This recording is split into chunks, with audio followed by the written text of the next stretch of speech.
heard that you acquired from said monastery. Back in Cinderfall, with the help of Artosis, you managed to heal and stabilize Nilovar, the headmaster of the School of Evocation.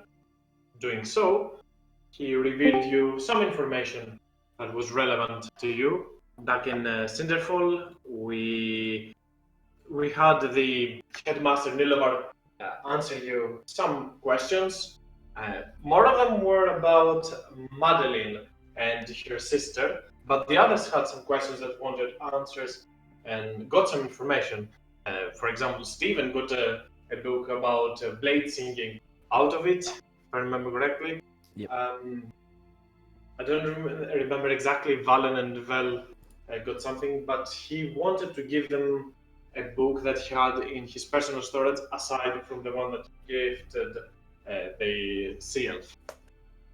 The very next day, you decided that you want to venture back to Valero's hometown, the village of Infafalor in the Elvenland. It is neighboring the Gloomy Quagmire, wetland, a sort of a swamp, dire bog, with not many of you having much knowledge about this place.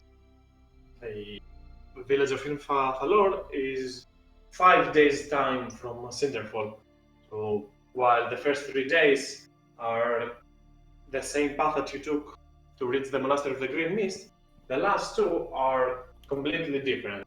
The very first day after you go back to the Monastery of the Green Mist will be more about to climb down the mountain and then do a full day's trail to reach the island, the village of Infafalor.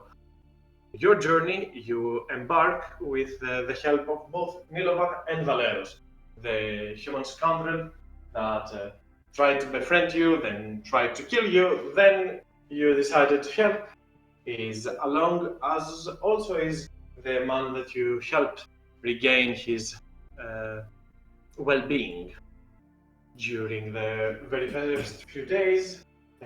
Over the course of your mountain hiking trail, the weather is kind of normal. It is a little bit of an overcast. You see some clouds, but there is not a rain nor drizzle that would upset Hearth. And during the day, there is enough wind and sun to keep you warm and but not feeling exhausted from the heat. Sorry. So I'll give you some time if you want to ask anything about Infafalor, Valeros, or the headmaster. You have 5 days that you will be traveling towards Infafalor, so there is plenty of time. Not only asking them, maybe among yourselves you might want to clarify something.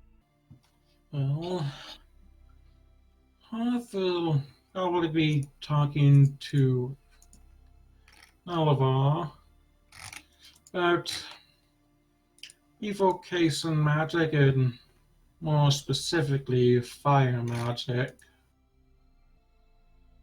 Nidaval will inform you with a teaching manner, his voice. Most of the evocation spell schools don't even use material components. There are many sorcerers out there that have gotten the gift of magic from dragons. More of those are related to the element of fire. Brass dragons, red dragons, gold dragons even, are more common to find than the others of their kind, and they are the ones most likely to make a deal, befriend a humanoid, and or in terms of the red dragon, in order to gain a boon, not a boon, a goon, someone that will do their bidding, their dark tyrannic biddings. So in this case, we, scholars of evocation magic, have studied persons and people that have used those tricks, those innate gifts to develop fire magic. Though the evocation school does not limit itself to the use of fire, fire is the most destructive element. As an evocation wizard, you must be able to and not only conjure enough fire in order to harm your opponents, um, but you must be also able to do it in sufficient amounts. There, you should be able to create fire and destructive forms from the elemental chaos from thin air by just bending the wheel. There are only a few spells in the evocation tree, the evocation school that require material components. Spells as the minute meteors or the wall of fire, and all of those use phosphorus, another inflammable source. Nilovar is more interested in finding what's behind the girl's dreams in Infathalor. As he has already said, uh, the girl seems to be plagued or haunted by a night hag, yet it does not entirely fit into the description. All the symptoms that are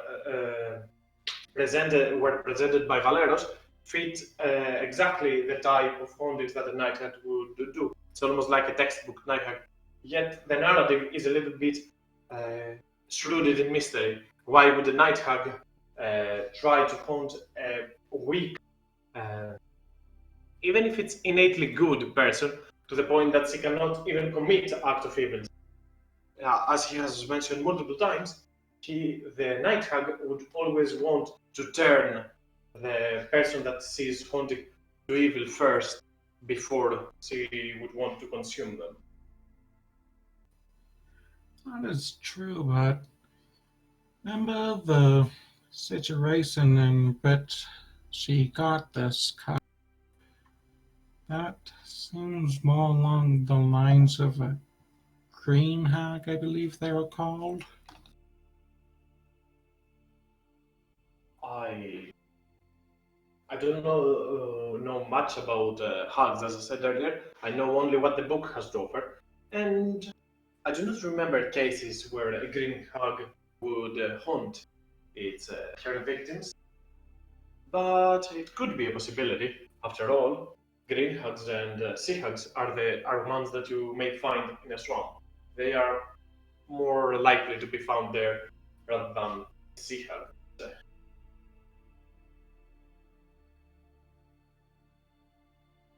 Night hugs, sorry. Sea hugs and the green hugs are more likely to be found or encountered in the swamp rather than a night hug. Hmm, good point. From the sounds of it, I imagine night hags are more powerful than the green and sea hags. I don't know if it's called an ascension or a demotion, but the the night hag is a fiend, while the other creatures are creatures from the Feywild. They can, I am not sure if this is the correct word, they can be transformed into a night hag, and that would be a process for them to gain power. But I'm still skeptic about all this.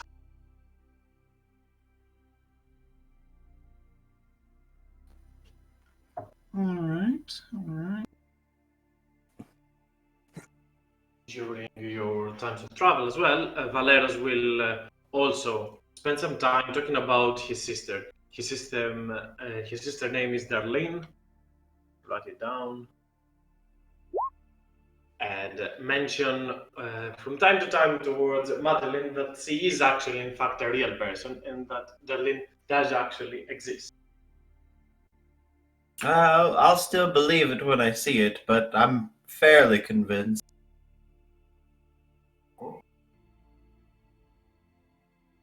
Okay. Yes, that is correct, Valid. The days pass by, and not not that far away further from the day that you set foot onto this journey, you manage to arrive in the village of Infathalor. So once you arrive, Valeros goes in the front, leading you through this the starting of the bog, this village is almost in the entrance of the swamp. You can see the wooden huts. Their village is split in two sides, and there's a small, almost like a river that passes through it. As Valeros stands in front of the entrance of the village, he says, "Oh, it is good to be home. Now let's hope for some good news." And you can see in the face that he's not very optimistic about it. But I lead the way. As you enter the city, you see a man running towards Valeros and says, "Valeros, you have returned. What is it, dear friend?" "Your sister. She's getting better." "Well, she's more stable. A priest has come. The priest is helping her." And you see Valero's eyes open wide. He turns towards you. He raises his shoulders, shrugging, and then he says, "Whoa, these are wonderful news.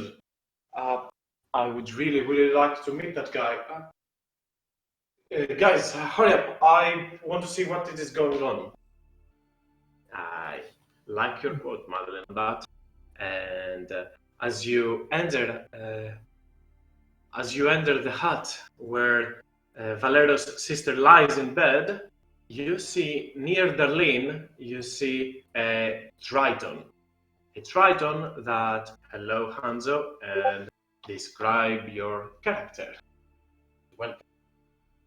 What do you see before you is a 5'4" Triton wearing scale mail armor, or a bit of scale mail with religious regalia all over it.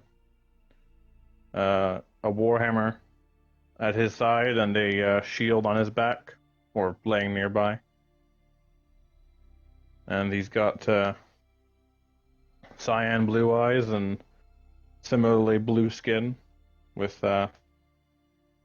dark hair with blue tips. Okay.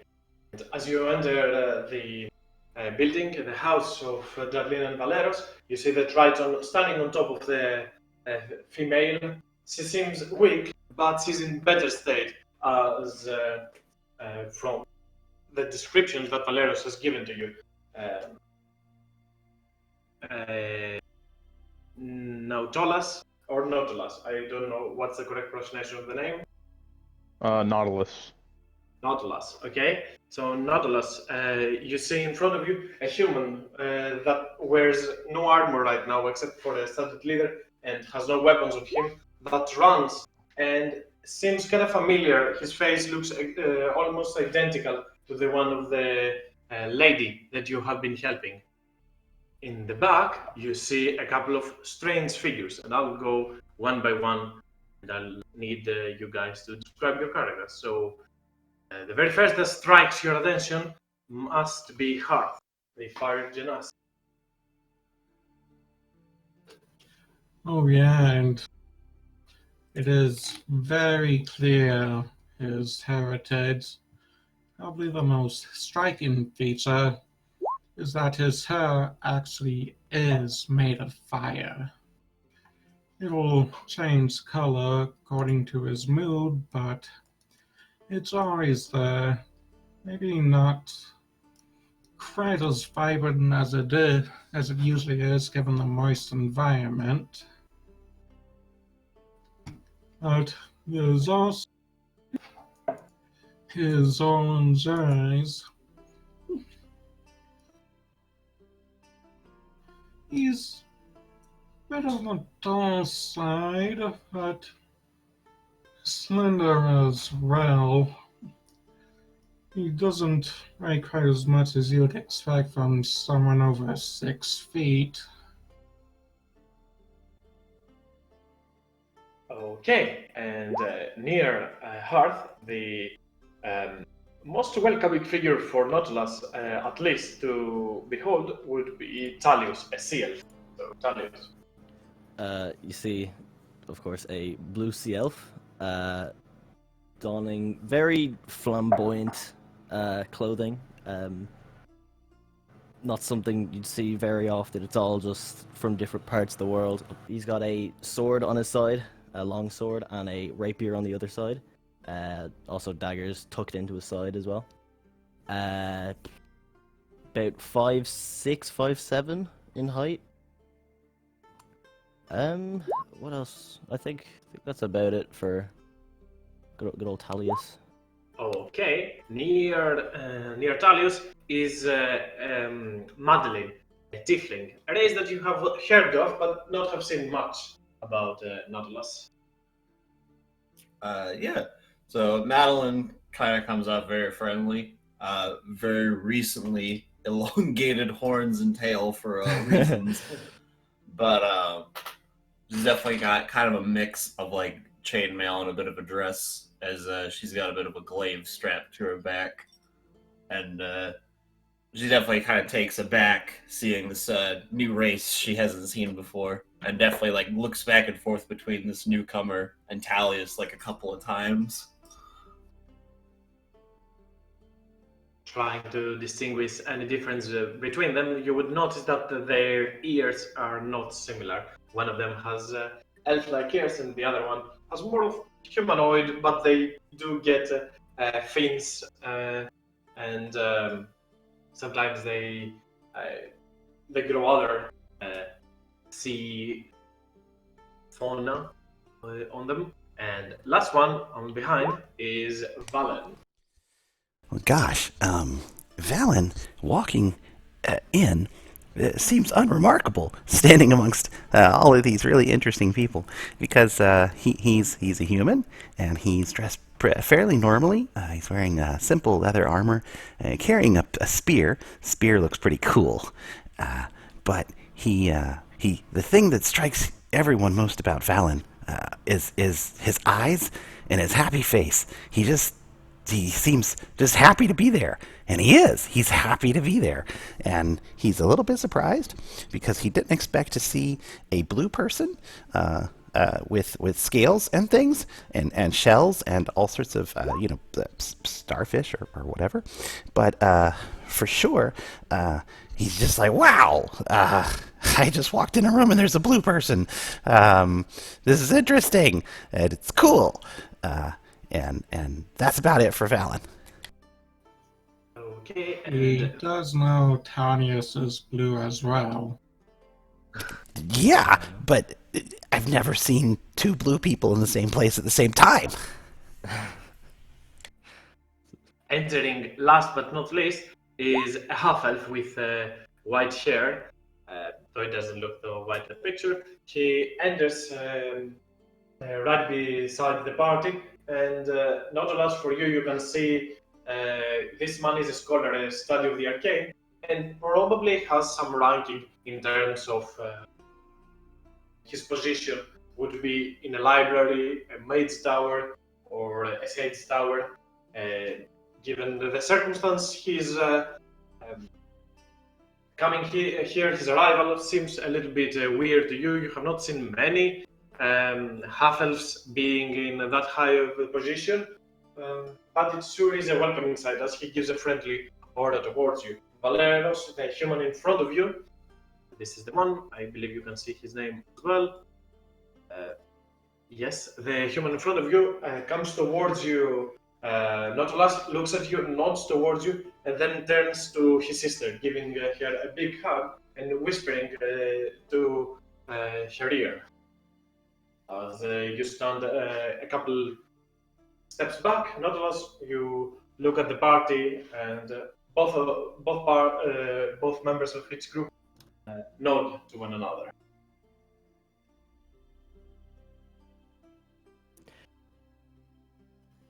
Curiouser and curiouser. Oh, just to set the tone a bit, just out of game for a second. Nautilus talks in like a sort of sailory Australian accent. I might not be able to keep it. I might not be able to be 100% with it, but we'll go with he has a very confusing time because he talked his way, and then when he was on land, it changed. So there's a reason for it being choppy. Fair enough. All Like right. it. Good luck to you. It's gonna be a hard accent to keep. Talius, that's kind of how you talk. Choppy and not great, yeah, same. Valeros will stop hugging Darlene and turn to Nautilus and say, I don't know you, stranger, but... And he grabs your hand and he says, thank you for what you've done for my sister. I did not expect to see her in... Well, at least in better state than she was once I left this place, looking for a cure. Well, I did not expect to be here either, but I'm following. I was following my vision here, and I just well, I made my way into town, and I was looking for people to help while I wait for my vision to come true. Once you say vision, Valeros turns towards Vale, and he says, he had a vision, I remember. Well, didn't you? Before we reached the monastery. Maybe you guys have something in common. Well, that could be the case. I'd love to hear more about your vision.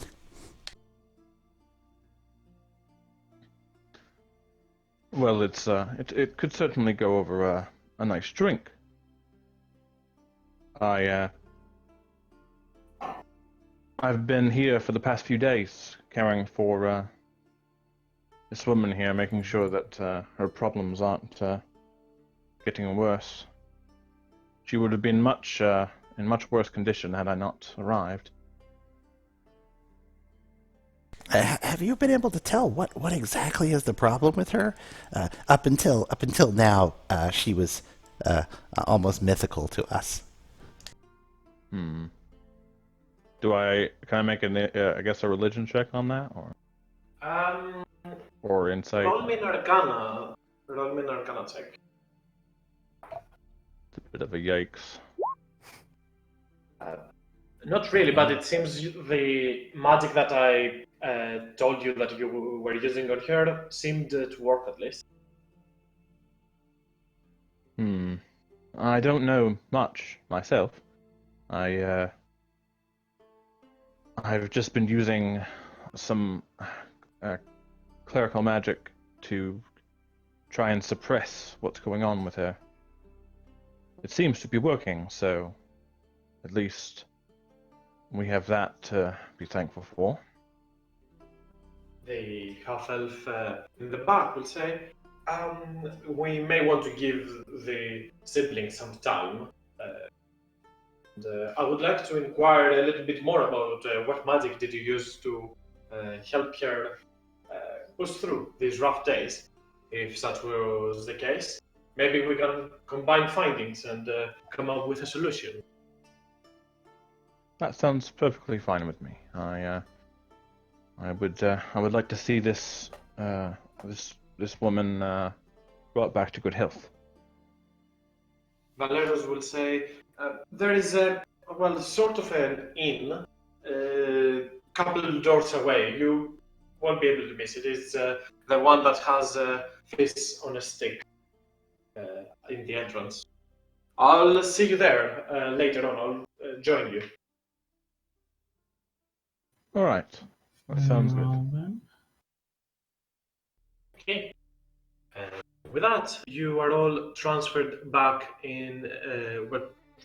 But you move to the inn that Valeros mentioned, the Smelly Fish, as it is called, and you can see on stakes outside and on grills there are many fish on a stick. It does not smell quite nice, and probably to Nautilus and Talius, it is a little bit weird seeing them frying or grilling way too much those fish. For Val and Madeline, it is quite common. It's quite a common dish. It's nothing extraordinary. For Hearth, I'm not so sure what his connection would be with sea animals, so I'll say probably none. But the burned um, the flesh of those meals does bring a smile on his face as you all stand around inside the inn being served some ale. You look around you, and there are not many patrons inside the inn right now. At which point, Nilovar will say, "So tell us a little bit about your magic, Triton. I have heard about your kind, but I've never met one."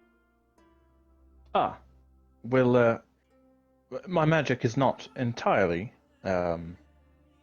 just natural born. I learned it from sea elves, if you wouldn't believe. I'm a cleric of the sea elven, or one of the gods of the sea, the Dolphin Prince. He gives his power, or I get power from his, shall we say, following. I also, sorry. Go ahead.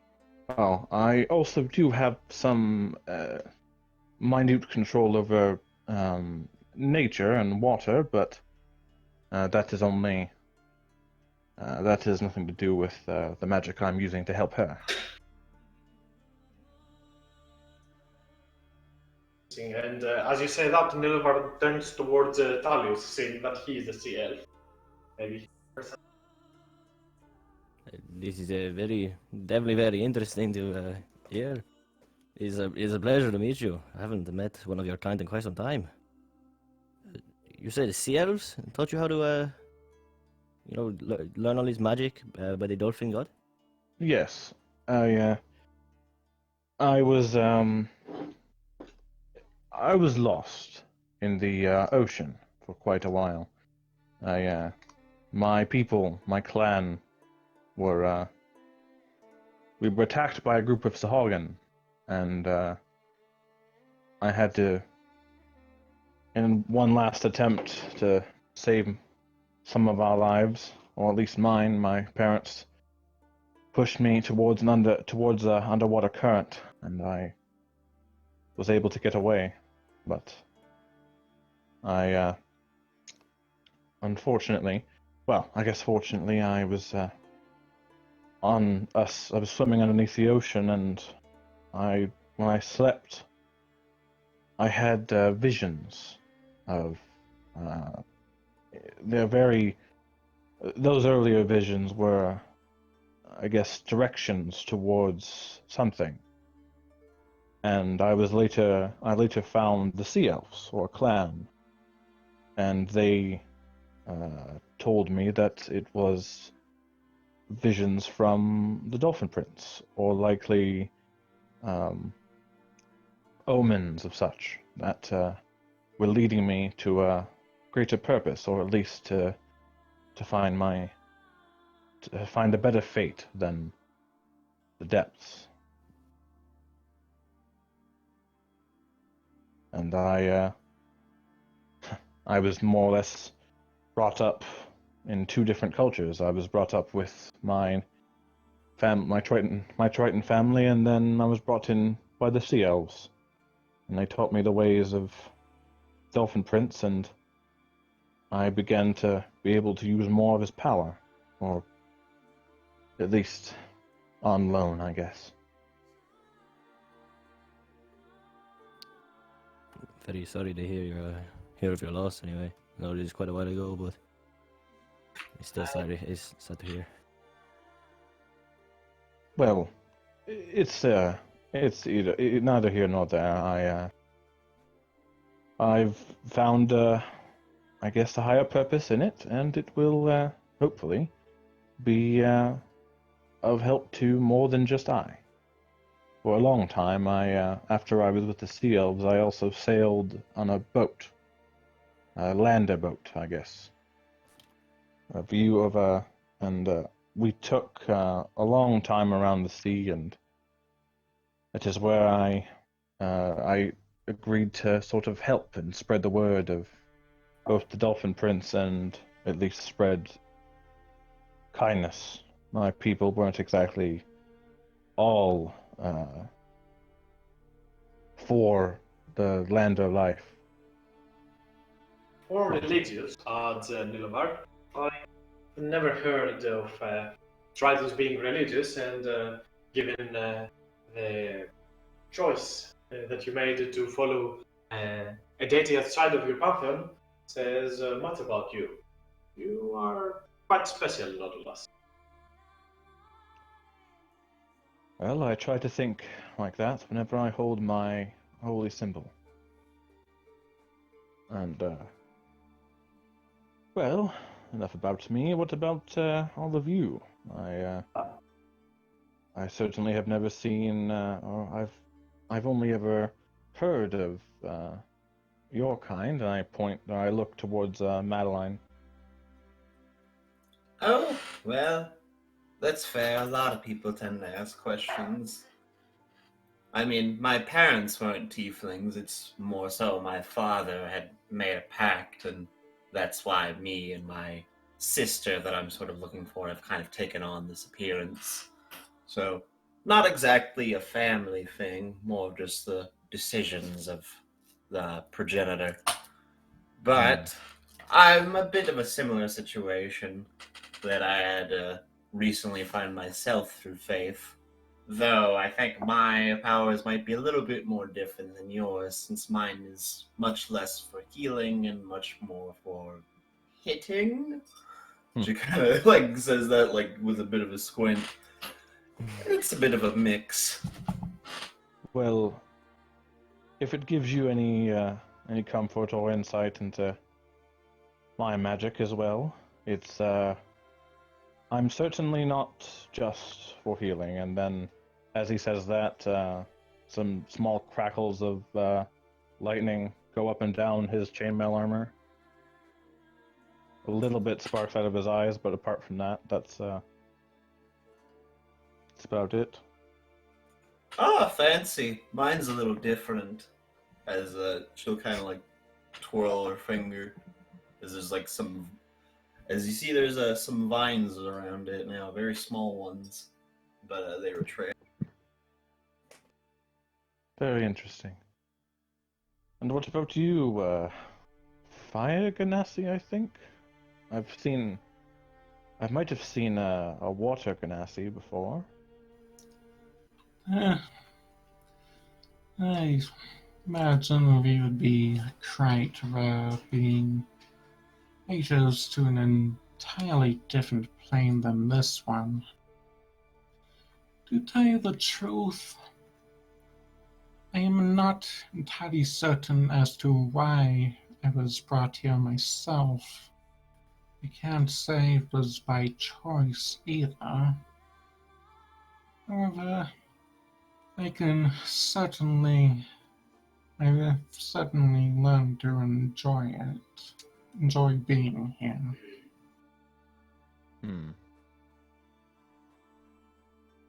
Interesting. Well, what about you, Talius? Well, again, Taliosyphon. I have been looking for a mentor of mine for a little bit of time now. That's why I'm actually up here trying to follow his footsteps. There's not a whole lot going on with me. It's what I'm trying to do. There is no better path than your own. Yeah, that is definitely true. But I think a bit of guided path is also very helpful. Well, some believe that a guided path is more restricting, but for me, it is simply something to, I don't know, feel more in touch with, I guess. I've I've had to deal with desperation and suffering myself, so I intend to try to lessen as much as I can. It's very noble of you. I don't blame you. Sometimes a guided path is the best way to get through your own. Also, it's nice that my deity doesn't take too much of offense in getting into a good old bar fight at one here and there. He, being of the sea, raging waters and changing storms is quite, well, it's quite liberating knowing that I don't have to worry about punching someone in the face and losing my powers, as long as it's for the greater good.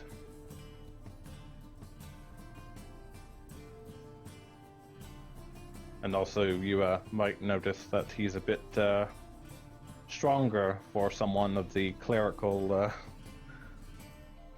persuasion.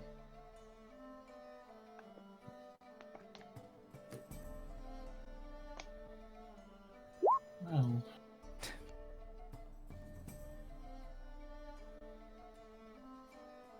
Not just sitting around. You say we get a drink, or maybe go check on this sister of Valeros or sometime.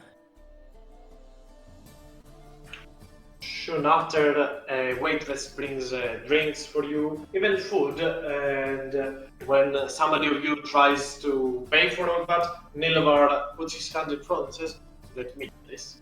It's the least I can do for saving my life."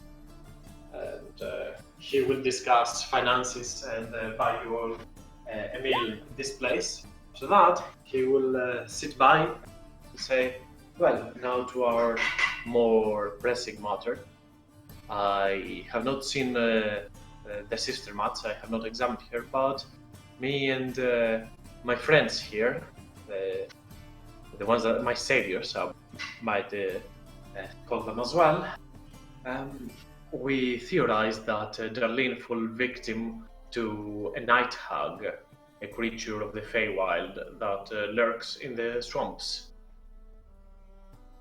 But we are having some difficulty to be convinced 100% that this is the case.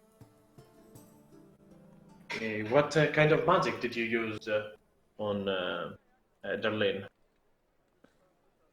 I used protection against evil. It appears that she might have been being assailed by an evil magic or a being. I was able to keep her, from its grip, but I believe it keeps trying. Well, hags do sound evil. That does narrow it down. It is a method to protect yourself from their hauntings, but it doesn't really help us in the long term. It could be a variety of different things, and while it really fits, again, the profile of a night hag, I cannot seem to find out why would she want to kill that woman if she's innately good, as the source story suggests. Maybe the people around here could know something. Maybe she has a dark past. Maybe she's not as good as people as Valeros says.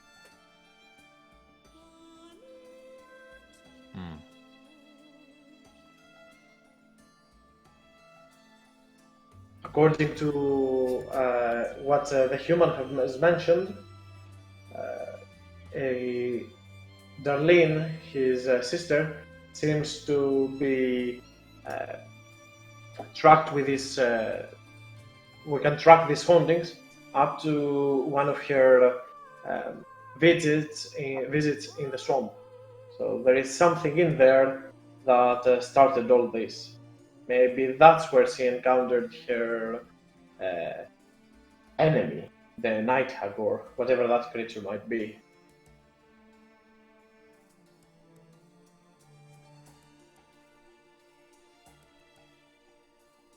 In all How- likelihood,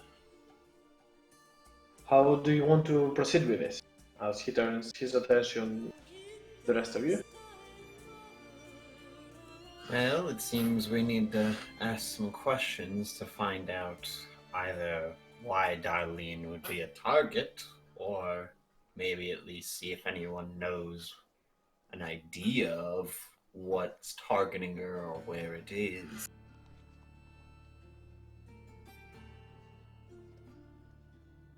Hmm.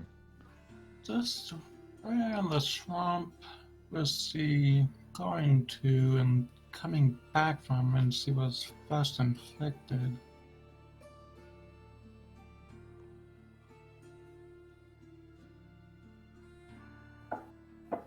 Probably many people around here visit the swamp or either avoid it. May be able to find some news. Maybe there are answers to be found in those dark lands.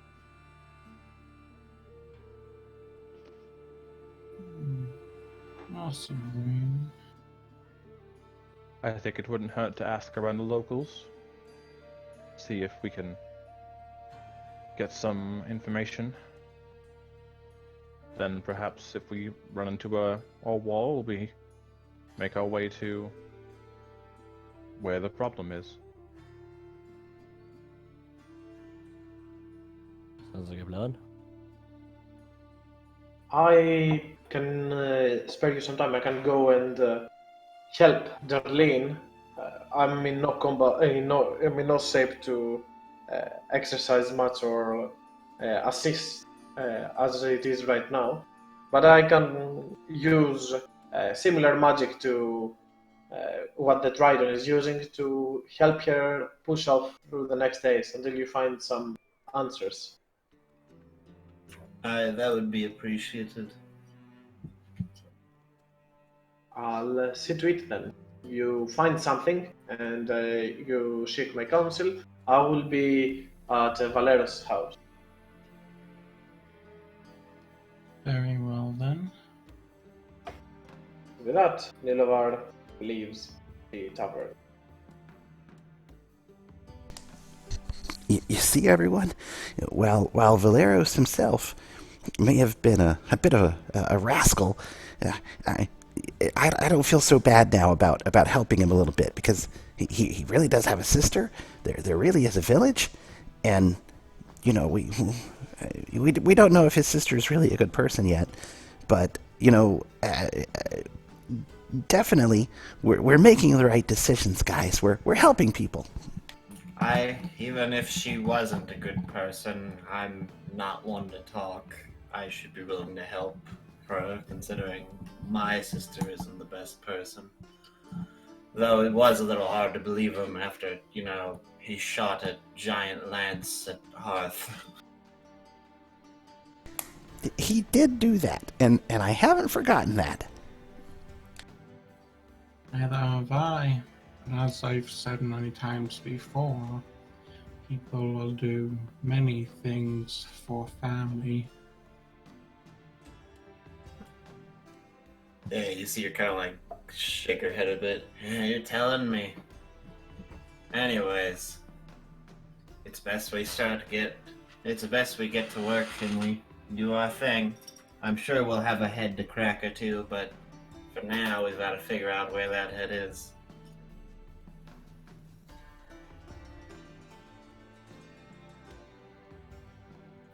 So perhaps maybe I'm not, I'm only a newly added ally, so if you have suggestions as to whether we split up or perhaps all go around town.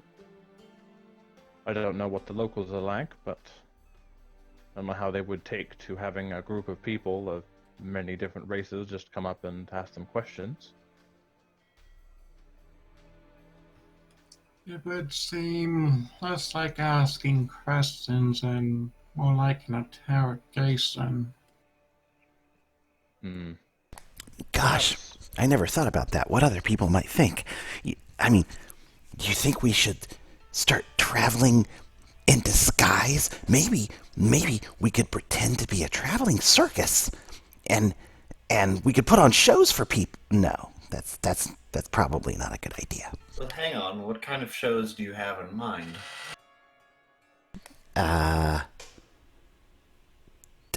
I can jump on one leg and balance myself. That Prop is impressive. Hearth can start fires. You could also get an animal. We've seen what Callius can do in a one-on-one match. Very much true. I don't want to hurt any animals. It could just be with styrofoam. What's that? Exactly. Oh god. Yeah. Start fires. That's really cool magic. And I can put them out. I could create steam, and then I could control that. I have a question. Nautilus, I don't want to sound rude. Your background is so fascinating. Coming from under the sea and finding a whole new world. What's a dolphin? It's a sea creature. It's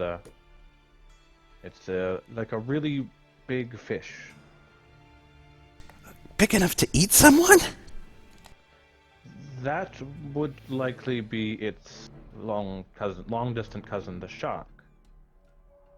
Dolphins generally eat other smaller fish. They would likely not attack a human. I see. I'm sure if you pissed one off, you would probably find that it certainly would attack you. But dolphins that have seen are quite passive. My people, for instance, I'm sure the sea elves have also used it before, but the Triton sometimes use them as mounts under the water. Very similar Like, to what we do as well, yes. Like a horse, yes. And, Wonder. Do they wear armor? Oh, I suppose, yes. What is a horse? I'm not sure if I've run into one of those. Well, a horse is a horse, of course. But do dolphins wear armor? To be fair, I don't think we've seen a single horse in the past few days we've been traveling. To be fair, they do not do so well in mountainous terrain. It's true, we do go on mountains a lot. Well, I'll tell you from experience that dolphins do not also go very well on mountainous terrain, so at least they have that in common. But then Unless I they're, think they like- both breathe air, so... Yes, but a dolphin wouldn't be able to move very well. But I'm sure it would be fine.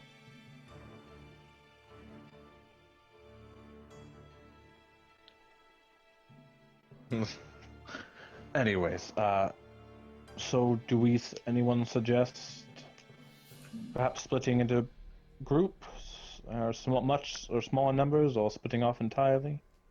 I would say groups, maybe not entirely. While this is a village per se, not to beat a dead horse, but Valeros is from here, and, well, I just wouldn't be surprised if someone else tried to shoot us here. So, Yes, that's probably a good idea. Talius, you want to be a group, and then the rest of you three want to be a group? Sounds like a plan. Alright. We'll cover the back half of the town, and you guys sort of cover the other one, and we'll just ask around. Good luck, my friends. All right. Okay, so what are the groups? The one is Dalius and who else? Madeline.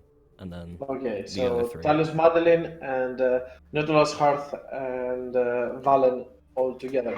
Okay, let's do the three guys first, and then we're gonna do Talus and Madeline. So Valen, Hearth, and Nautilus, you can start from the inn if you want to ask around here, or feel free to tell me wherever you would like to go into town. If you want to go door to door or go to certain shops that might be able to provide you information about the swamp, feel free to tell me where this best takes you. I would say if there's any big fancy official looking buildings or buildings with open doors, I don't know if is it daytime, nighttime at this point. It's the middle of the day, going to afternoon. Shops should be closing any time from now, but they're still open for a little bit of time. We've got some time to spare and a window of opportunity to ask shopkeepers if you want something. There's a variety of shops up there, from fishing stands to animal to leatherworking supplies and. I think I'd be looking for something a little more official looking, something like the person who runs the village, or the something like barracks or some sign of authority.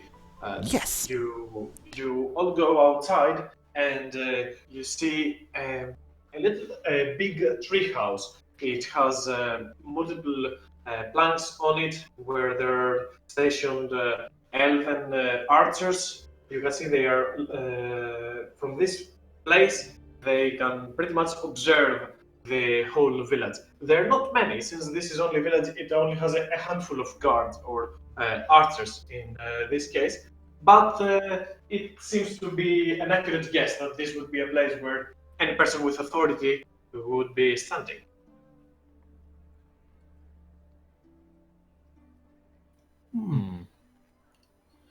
All right.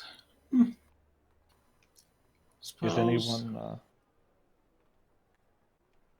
Sorry. Is anyone particularly good at talking? Boy, I am so good at talking. I talk a lot.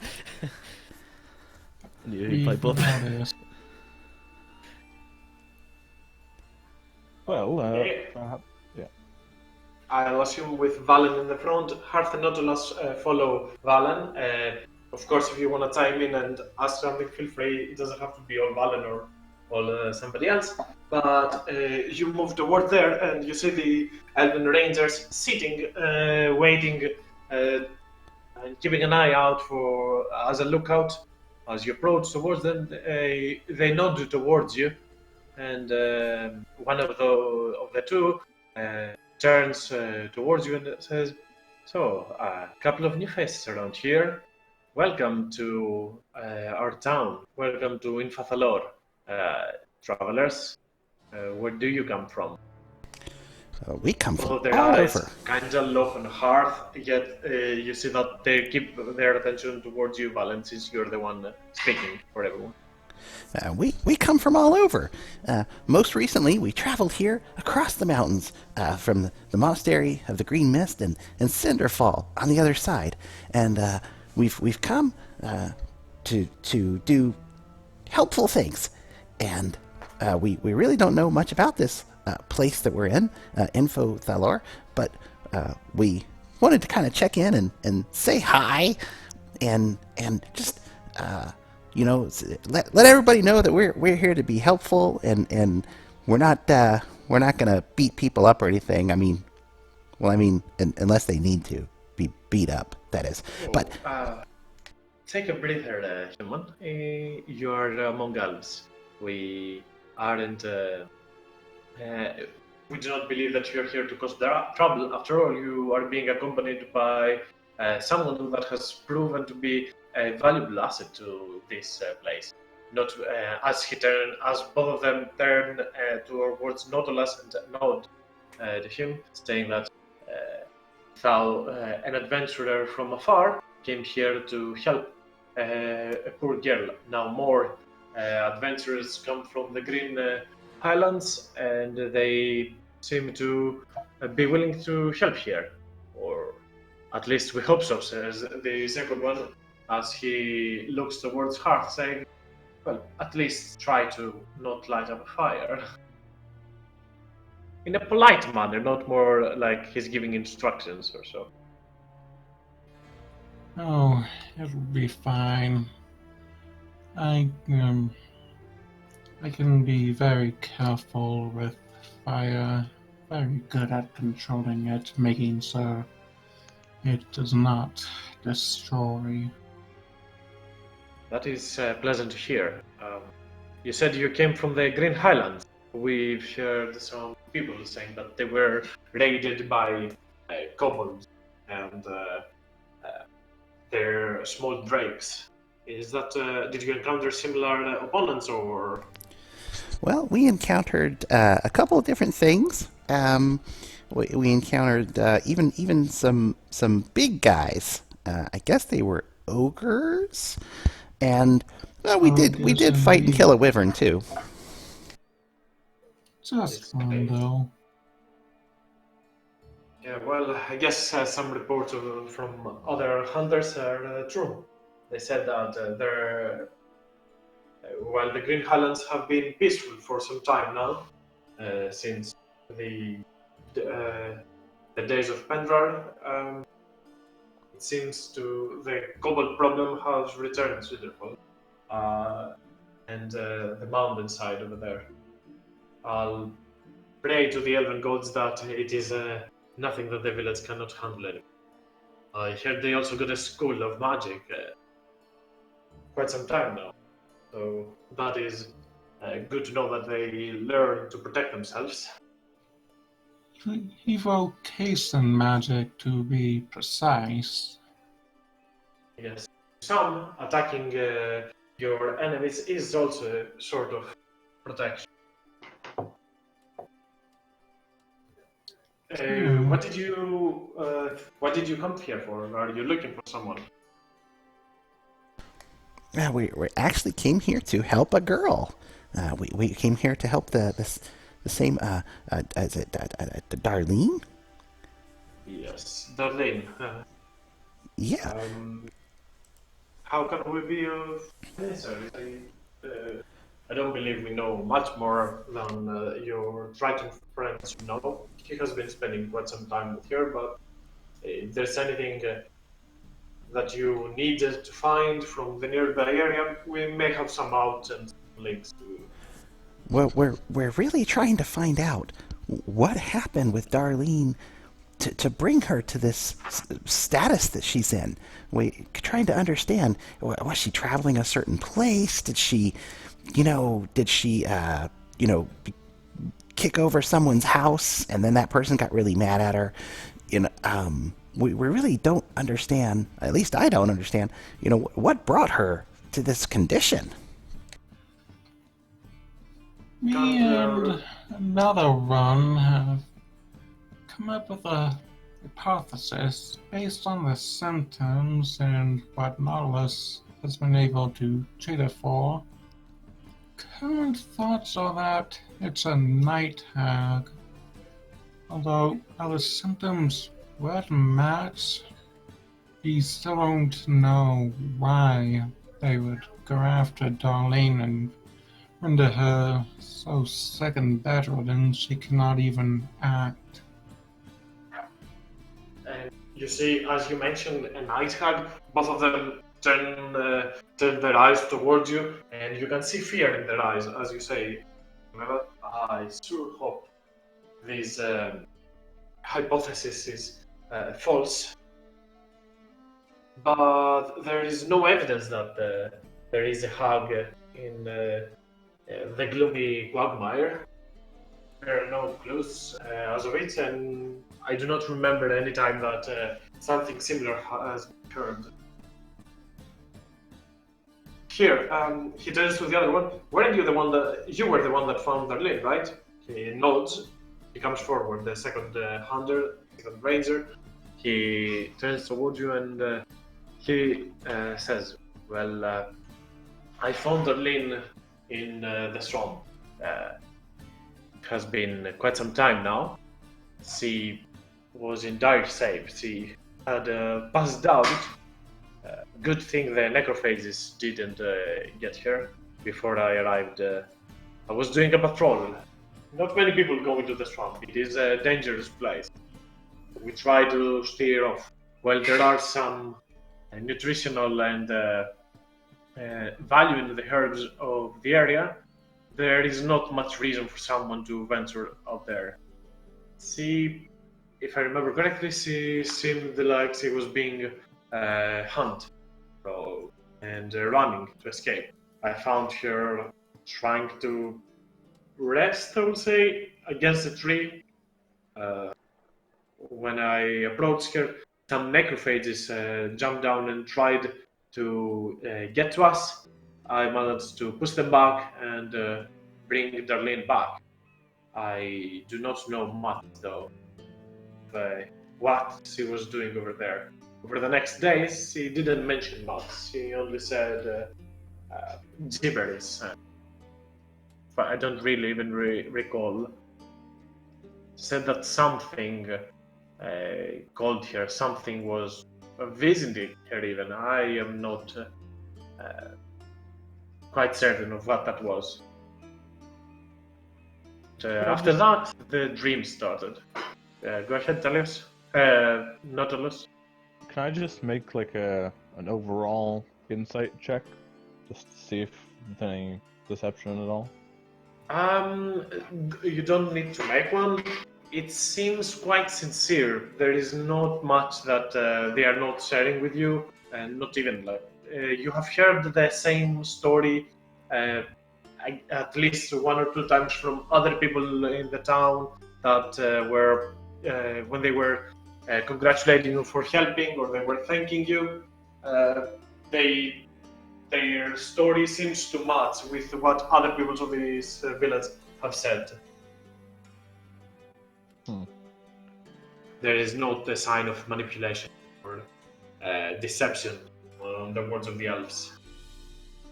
I'll pipe up and I'll say, so, who has spoken to Darlene, or who would likely have spoken to her before she went out on that day? Aside from maybe her brother. I would like to just cover all bases and maybe go visit some people who might know when and where she went or how she looked. There are not many humans that live in this village, but from the few of them, I would suggest going after one of her best friends. She works in the tailor's shop. Maybe there she can give you some information. Her name is Caitlin. All right. Thank you. I'll be sure to Most welcome. check that out. Go ahead. How often do you patrol the Quagmire or whatever have you? You said. We patrol only the exterior of the Gloomy Quagmire. After we cover the grounds that are more peaceful, we turn back. There is not much reason to go any further. There is danger to venturing greater distance, from ghouls to other despicable creatures. You don't really want to go over there. I see. Well, at some point we may have to end this, whatever is happening to this Darlene. But it would be helpful to for any information, if anyone comes to you, or if we could perhaps get a general idea of maybe what the terrain is like out there. there is not much light. The Quagmire, there are some symbols on the trees we have, but they are not elven, nor we have ever heard of druids that live in this bog. So I cannot help you much, though there seems to be some correlation between them, some connection. Could be markings, could be someone numbering them for directions. We cannot say much. We've heard that at least some scouts in the past said that after the necrophages and the northern part of the swamp has some dark-skinned, dark-scaled kobolds. That is not a very promising to know that there is something like that out there. I see. With that, I assume you don't have any more questions for the Rangers. Nope, I don't think so. Not for me, anyway. Yeah, Okay, I'm good. Balan? Sounds good. Okay, I'll go back to Madeline and Talius for now, and I'll return to you if you wanna go after Caitlin at least. So, Madeline and Talius, where would you like to go? I think Madeline is more set on finding out where or what is going on rather than Darlene herself. So I feel like she would, I don't know what Talius wants to do, but I feel like she would be asking around just like in general with the locals, like, hey, have you been seeing anything weird going on? Have you heard anything? Have there been any like sightings or anything of just anything out of the norm? Okay, just to get an idea as well, what would Talius would like to do? I would be following Madeline around, completely forgetting what we're doing, and just taking in the scenery and the, just the sights, just looking at everything and finding all the new things that I'm looking at. And just Okay, following so Madeline at the same time. Madeline, do you have a proficiency in investigation?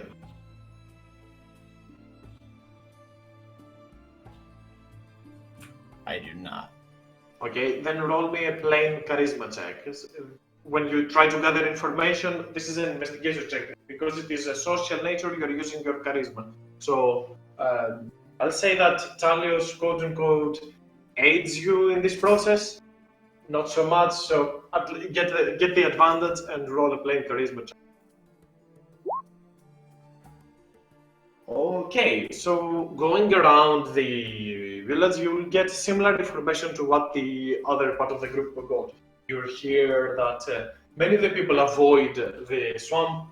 They know about the creatures that lurk in the swamp and that it is very dangerous for them to be there. Many of them have lost people that tried to venture and see what lies beyond the dark woods. They have heard of the necrophages. There seems to be no mention of a fey creature being in this area. No one has seen something that resembles creatures as such. And these are the Elvenlands. The people in this place, aside from the humans, have some innate connection with the Feywild. It is actually one of the planes that is very much tied with Elvenkind. So I'll assume they would know more about them. And so, yeah, in terms of getting information about fey creatures in the area, not much. It strikes you as familiar or interesting as a hook. You will also hear some mentions about the black-scaled kobolds in the north, but this should be a couple days venturing into the swamp, which is not something that I assume you're planning on doing anytime soon. I think what else gave you with S17? Well, it's a bit of an strange assortment, Talius. it could just be possible that the headmaster's guess was a bit wrong and it's something else. That is entirely possible. I mean, there's no real way to find out until, you find out, but it's definitely possible.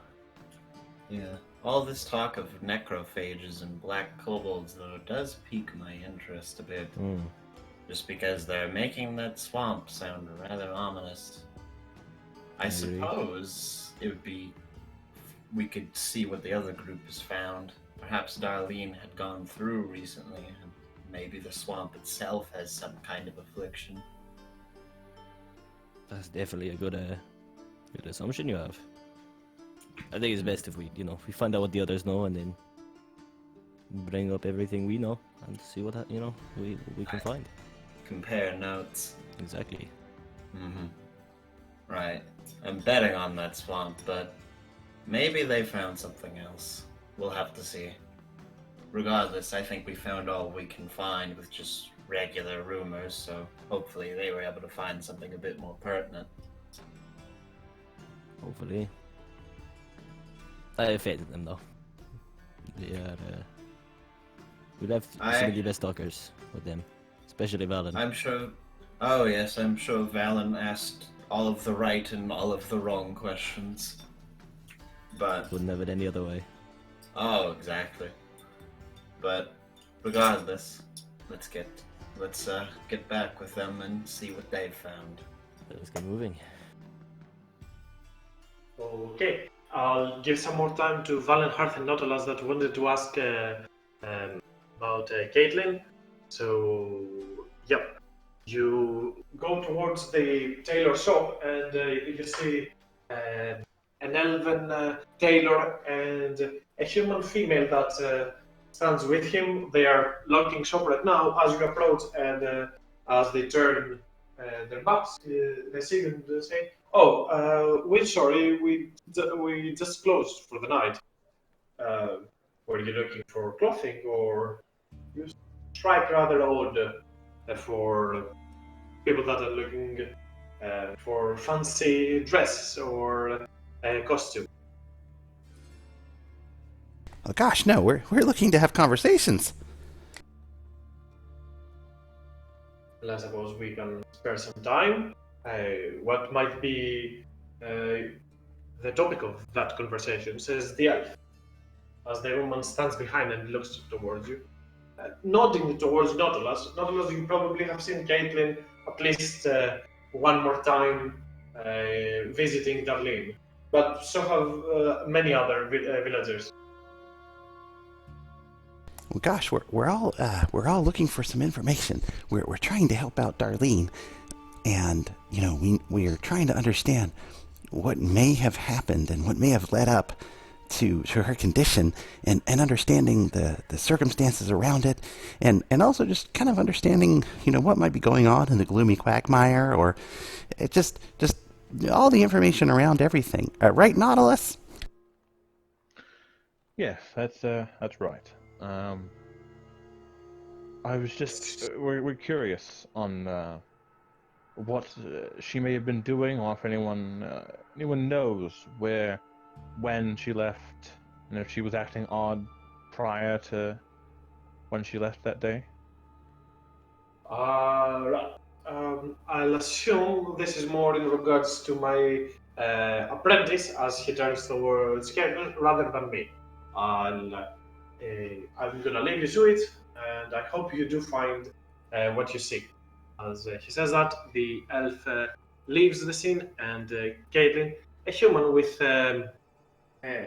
combed up hair and makeup on her face, very steady hand, as you see her fingers are almost knitting as she talks. She turns towards you and says, "If I can be of help to Darlene, then I would certainly like to provide some assistance.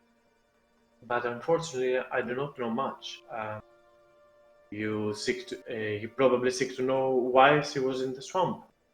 I'll save you some trouble. I'm not sure exactly why she found herself there. She was always as much as Valeros is, and what you would call an adrenaline junkie. She liked the thrill of finding new places or going into forbidden territories. The Rangers have said her, have told her off again and again to stop venturing into those places, but she would not listen. She enjoyed living in danger or trying to find more in those places. She got the idea that there is something sinister going on in the Quagmire.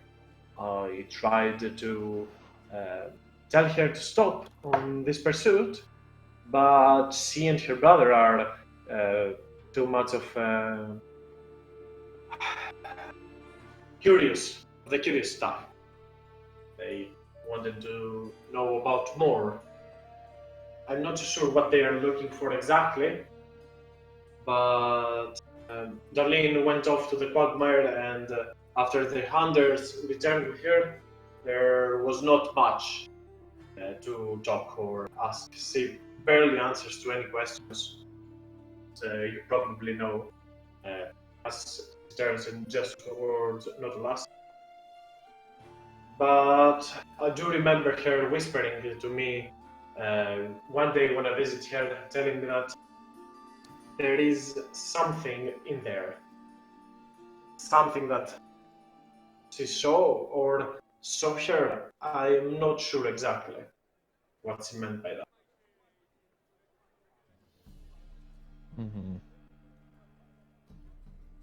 It's quite worrying to think that. Well, I guess curiosity could draw her in, but I was more concerned that some force was drawing her in. But it might be helpful to go visit the place where she was found.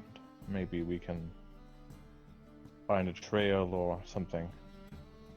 It's been a while, I understand, but maybe something else around there that we can glean some information from.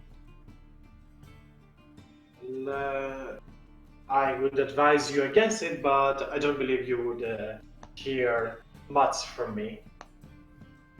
People like you, like adventurers, tend to be throwing themselves towards danger with any chance they get. So I'll tell you to stop worrying, and hopefully it will just pass over time.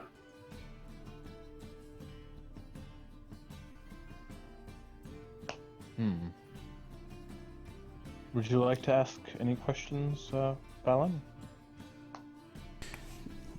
No, it seems that the people here like to pretty much stay in their village and be optimistic, which I can understand. But sometimes you have to take things into your own hand and as you said earlier, go down a guided path to resolution. So I think that we may need to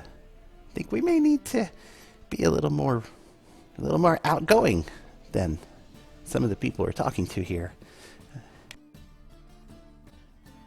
Well, I'm sure that we can find, if we put our minds to it and get out into the Quagmire, and we'll either we'll find it, we'll find trouble, or the trouble will find us. So I think you will find we are exceptionally good at both of those. Very much so. Well, I'm glad, because if life was without a little trouble, I would be very bored.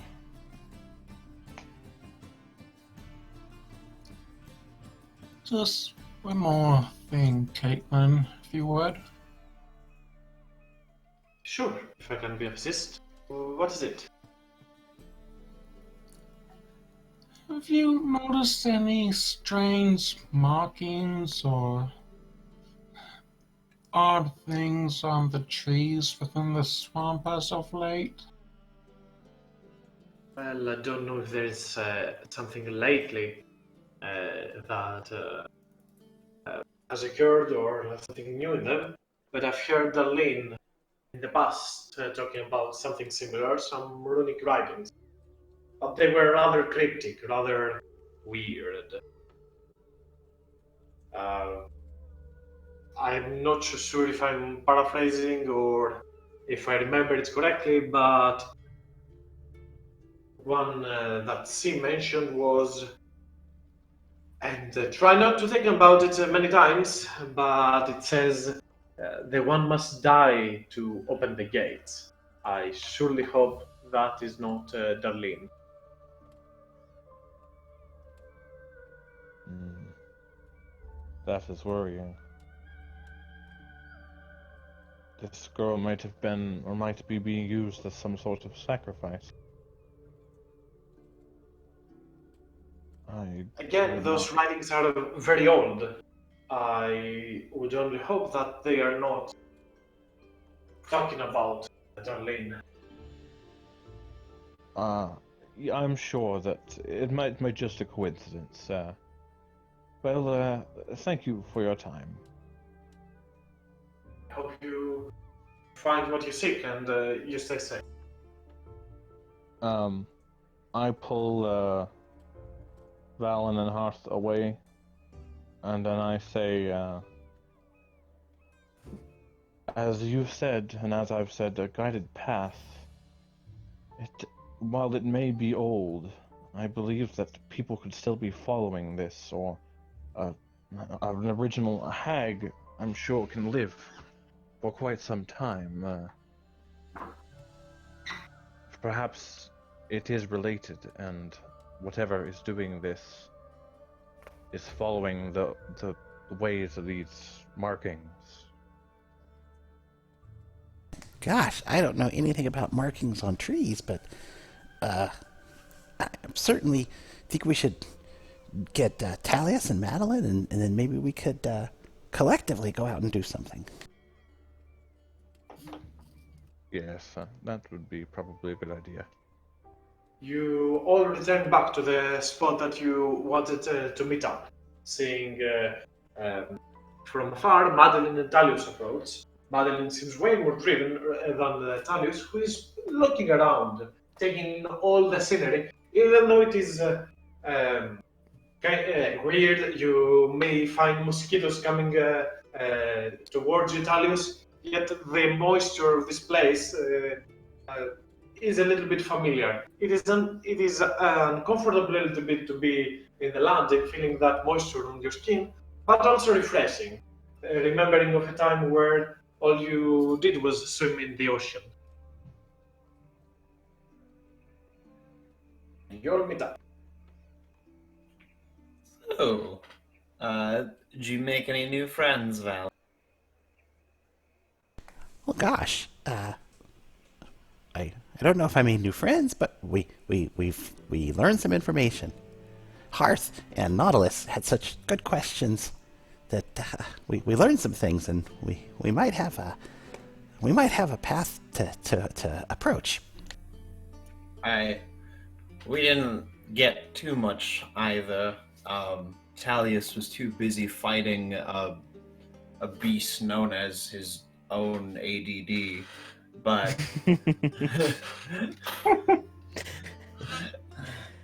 Talius, you're followed by a beast? I'm being followed by a beast? What? it's metaphorical, dear. Don't worry. But from what I could tell, it seems that I didn't really ask much about Darlene, more just the happenings of this place. And while this village itself seems to be fine, they mention, things such as necrophages, black kobolds, all originating from the swamp, that they haven't detected anything Fey-like, but they don't go into that swamp. It's almost a mystery to them, and that those that go in there tend to not come back. So, maybe it's not a hag, maybe it's something else, maybe the swamp breeds some kind of illness, but I do believe that, or at least I believe the cause can be found in there. In all likelihood, and You have a vague idea as to the why.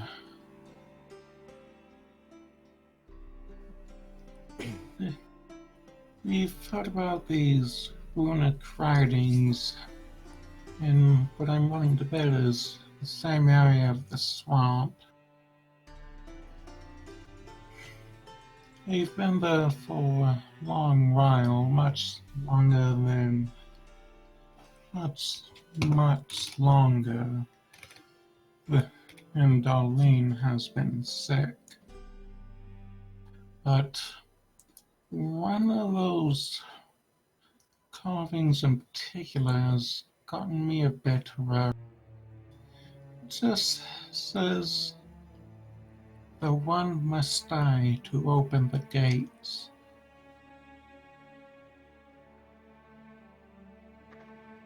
That's ominous. What does it mean by the one?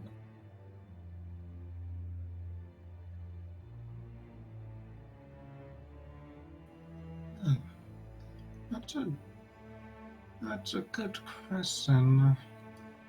Oh, right now I'm thinking it's just one sort of victim being sacrificed in a specific way.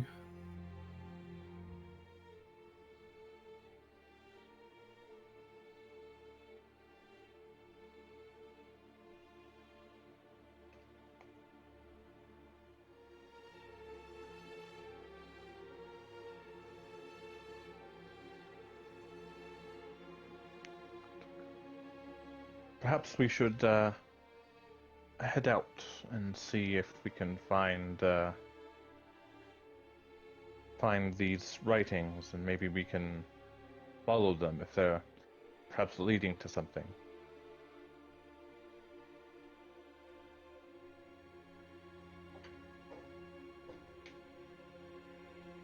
Very well.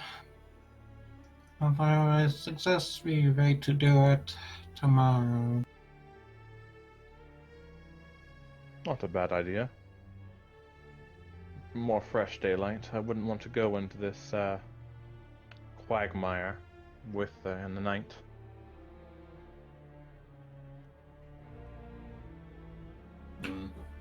That is fair. Do you think maybe Valero should come along, or? Valeros, I believe he said that he would be able to take care of Darlene in my absence from the town. So perhaps it would be better to go on our own.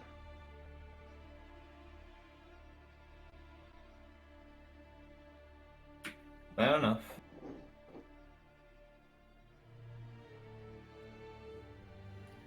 Might be wise to go with Nell. He might know more about these runic writings.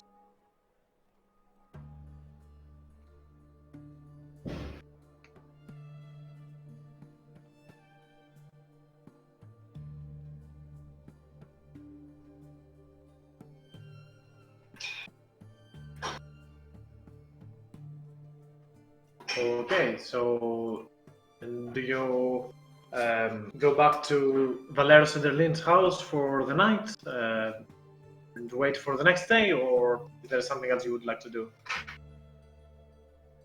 Yeah, but probably we should ask Valeros if he knows anything about all this stuff. We could just ask him if he knows anything about what we learned, and then maybe turn in. Sound good? Yeah. Alright. Not that Valeros would ever hold information back from us, but he might hold information back from us. Okay, so you go back to the house and you see the three of them, Darlene, Valeros, and Nilovar, all standing in the same room. Near the bed where Darlene lies, she seems to be very weakened. Valeros holds his sister's hand, and they look towards you as you turn. Nilovar first is the one that addresses you, saying, So, did you find something?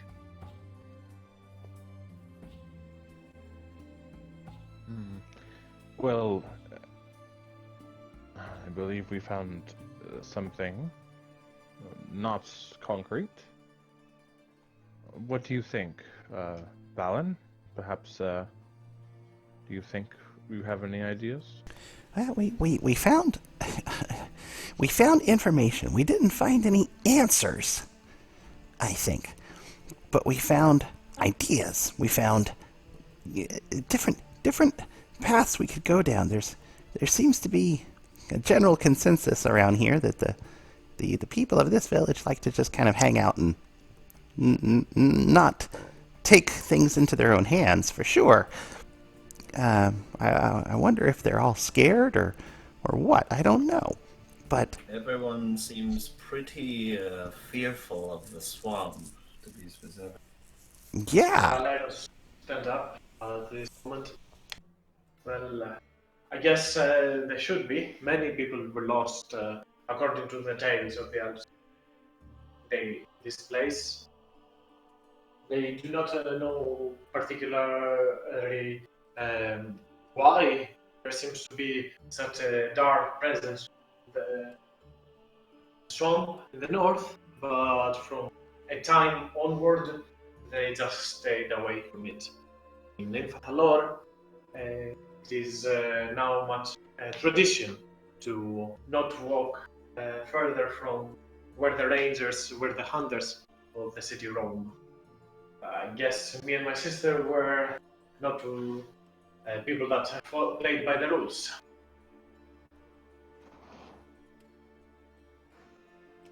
you do seem to have a problem with rules, Valeros, and boundaries, but that's okay. I wonder, is there anything that you might help us understand, Valeros, about why people aren't going out and what's going on with this gloomy Quagmire and I guess Hearth had some real insight about some ideas about trees and doors and things. Gates, specifically. Oh, you cared about the writing. Yes, indeed. One of them in particular. The one must die to open the gates. Well, then, let me help you a little bit, give you some more insight. And he gets up, uh, picks picks the mattress of the bed, the lid slips a little bit up, and takes out the journal. He hands it over to you, and he says, "There are not many other writings, but we have managed to decipher at least three of them. These are the ones." And he points. There are many different pages that you can see both of them different handwritings, Valeros and Erlin's. Were trying to decipher or decrypt what those writings could mean, and these are the only ones that they have circled over many attempts in the pages. Only those three seem to have any sort of linguistic meaning. He will turn to you and say, "I do not know why these exist on the trees, but they seem to be from a very old time. We are not sure what language is this or uh, whom marked it on the wall, but that at least makes some sense. None of you can realize the writing. It's a sort of combination of symbols from scripts that you have not seen before. It seems like they did a very manual approach in order to decipher it, trying to find patterns, and this probably took them a lot of time. Way more than it should.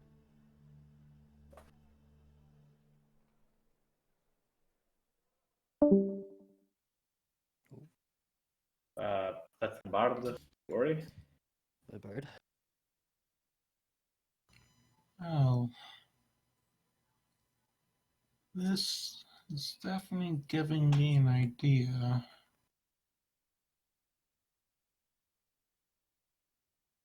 What kind of idea?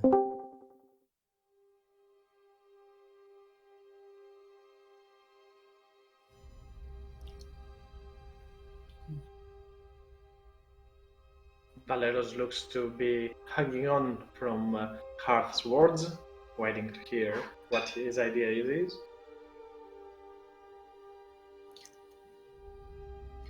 Someone or something is using Darlene as a vessel for their rebirth.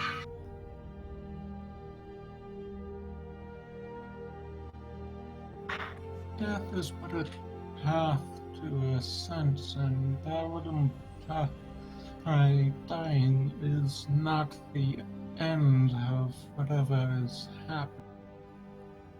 The masters celebrating once again these masters will be coming back from whatever happened to them. I'd imagine they need a vessel and new bodies. And Darlene was unfortunately chosen.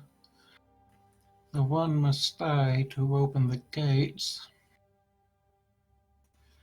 Once once one of these masters is reborn, they can then release the rest of their kind. Oh. Well, I might have an idea to what that kind is. It's I can't really make sense of what it's saying, but part of this is written in my language. So it seems we've got something of the devil variety. But that's much different than a hag.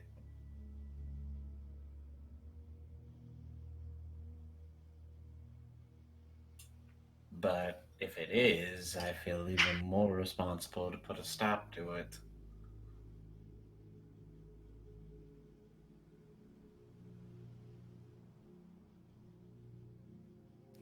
It is not your responsibility because of not even your past, somebody else's past.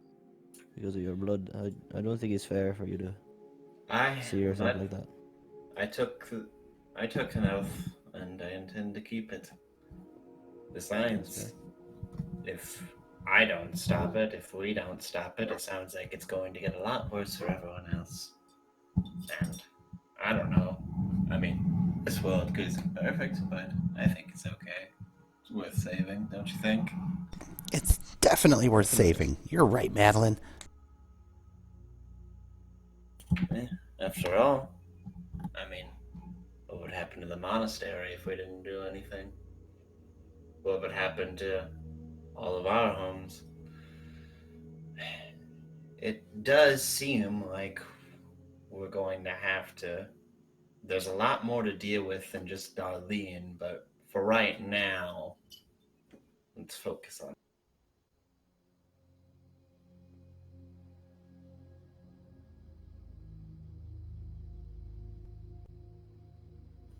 Nilavar will turn towards you and say, so if this, what you say, is in the tongue of Finn, or at least some of it, from what I hear, these are ancient writings. Probably Darlene just got caught in the crossfire. Someone doesn't want her to speak.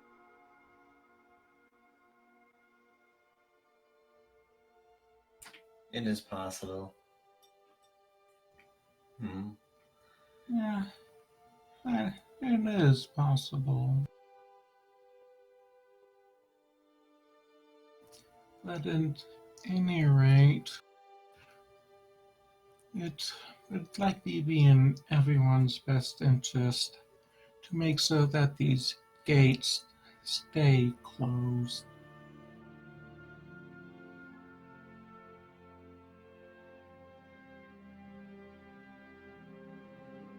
So, what do you intend to do? Says Valeros.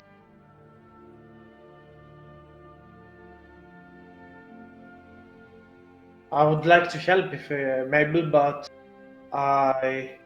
after leaving Darlene back to venture towards the vault, I don't know if I want to do it ever again. I want to stay close to my sister. If that time it is, I don't want to feel like I let her down again.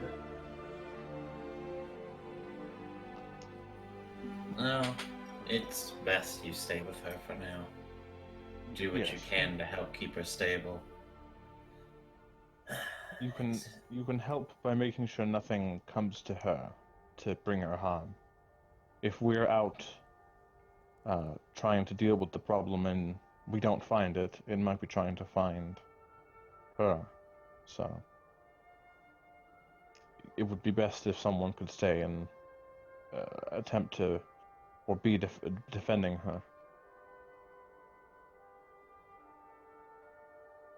See, well, I do not have much money to pay you for what you're doing, and I know, as he says that, he puts his hand in front, you're not looking for a payment, but I may have something that can help you.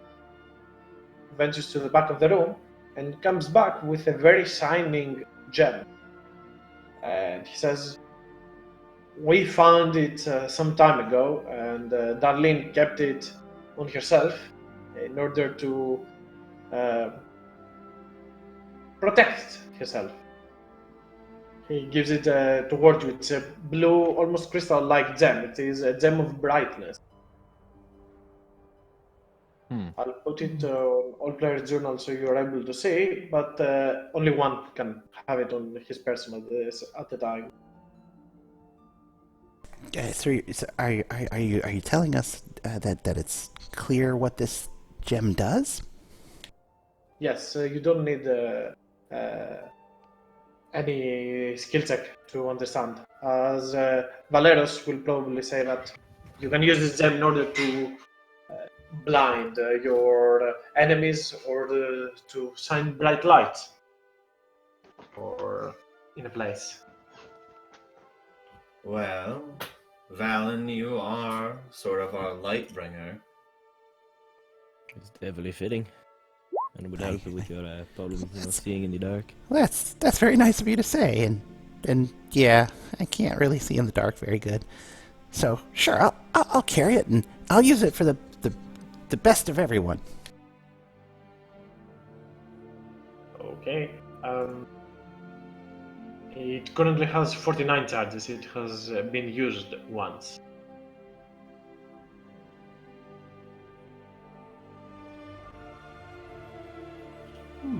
Alright. Okay, I guess you should rest if you are to venture the next day. I'll make some room so you don't have to pay the inn. There's not much space in here, but it will make do for at least today.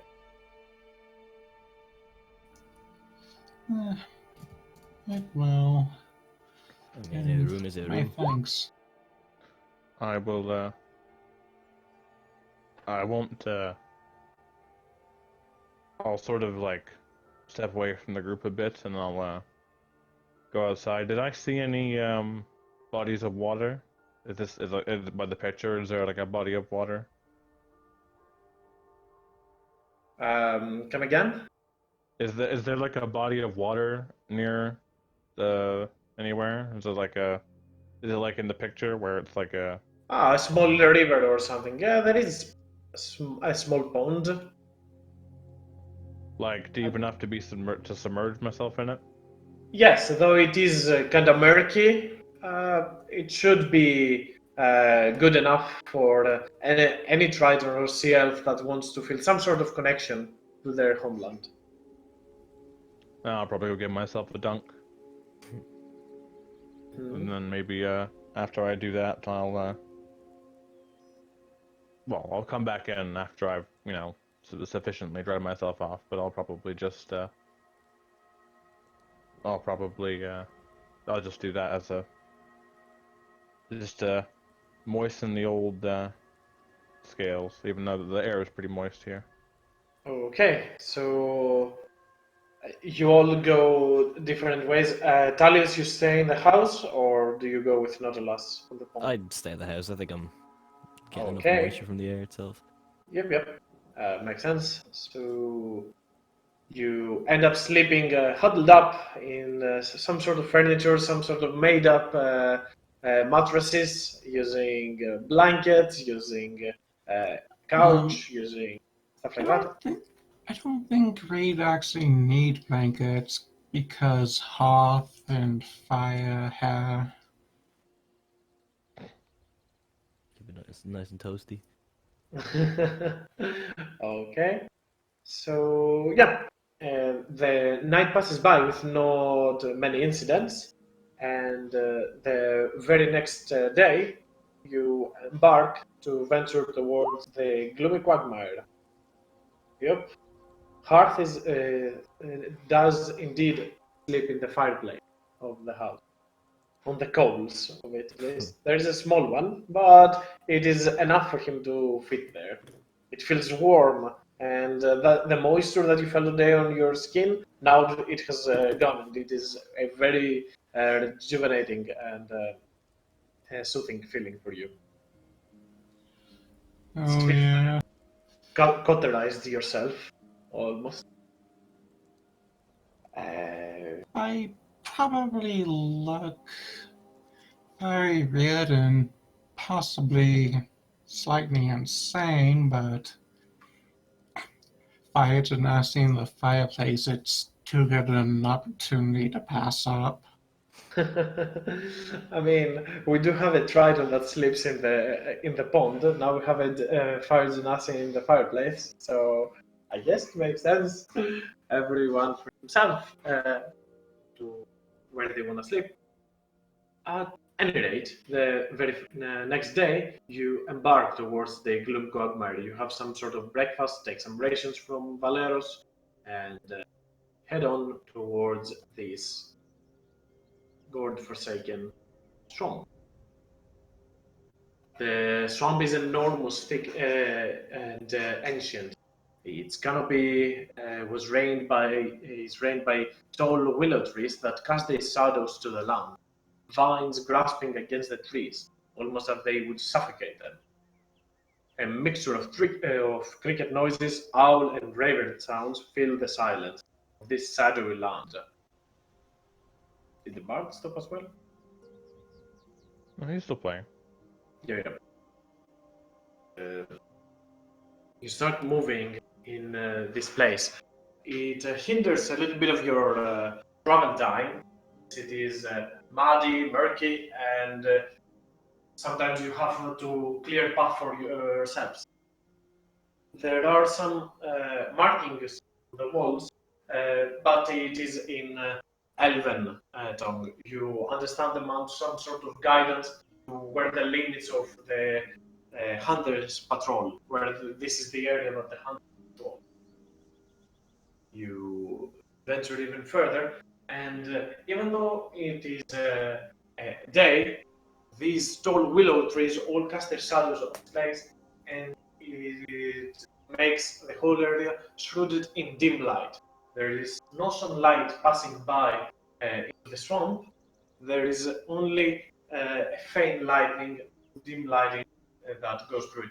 It does not hinder much in terms of what you can see and what not, but it is definitely a weird sight, seeing the difference between going into the bog and being inside. The difference in lighting is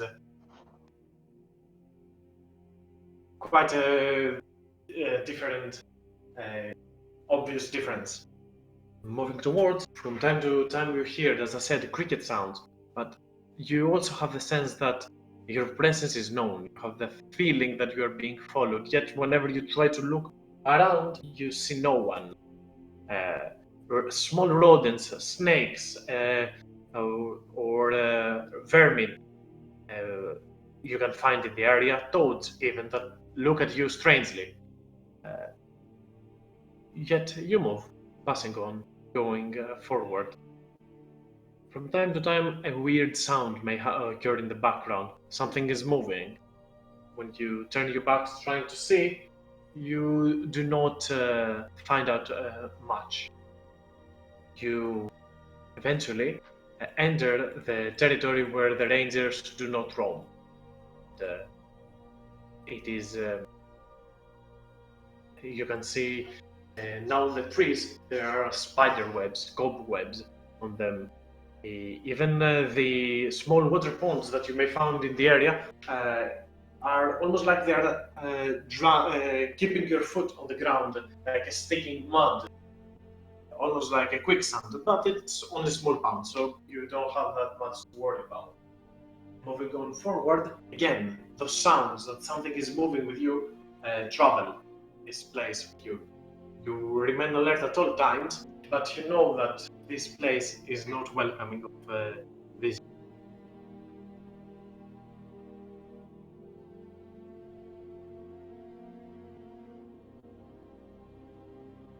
After a while, you hear sounds around you.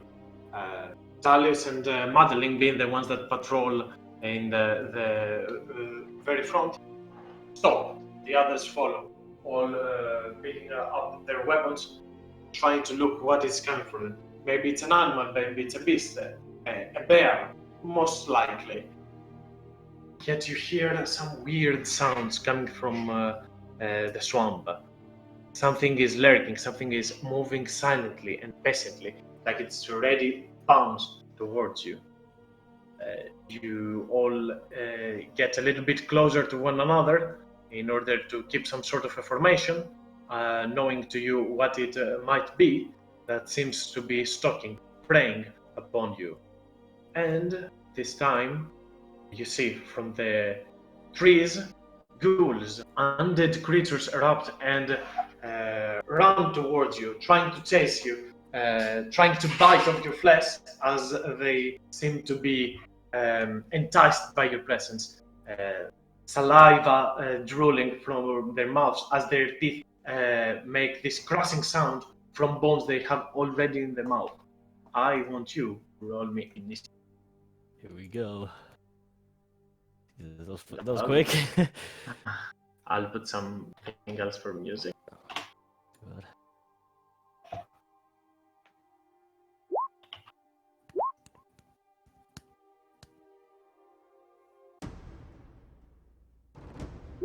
And Hearth, you are first to go. Okay. Going fairly standard so far. Moving up a bit, so I have the other side to the sky and fight. Roll once again, Madeline. Which one are you hitting, Hearth? This one? That Okay, one. that's a hit. Yeah, 21, it's a hit. Okay, so Hearth, seeing that these creatures are approaching, takes some steps back, conjures a flaming ball in his hands and throws it towards the ghoul. The ghoul is stricken by it, only charring a little bit on its shoulder, but the creature does not seem to really be affected by this attack. Not much stricken. Something else, Valen? Hearth, I mean. Valen is next. I think I'll move back to rejoin the group a bit more, and that will be my turn. Valen, your turn.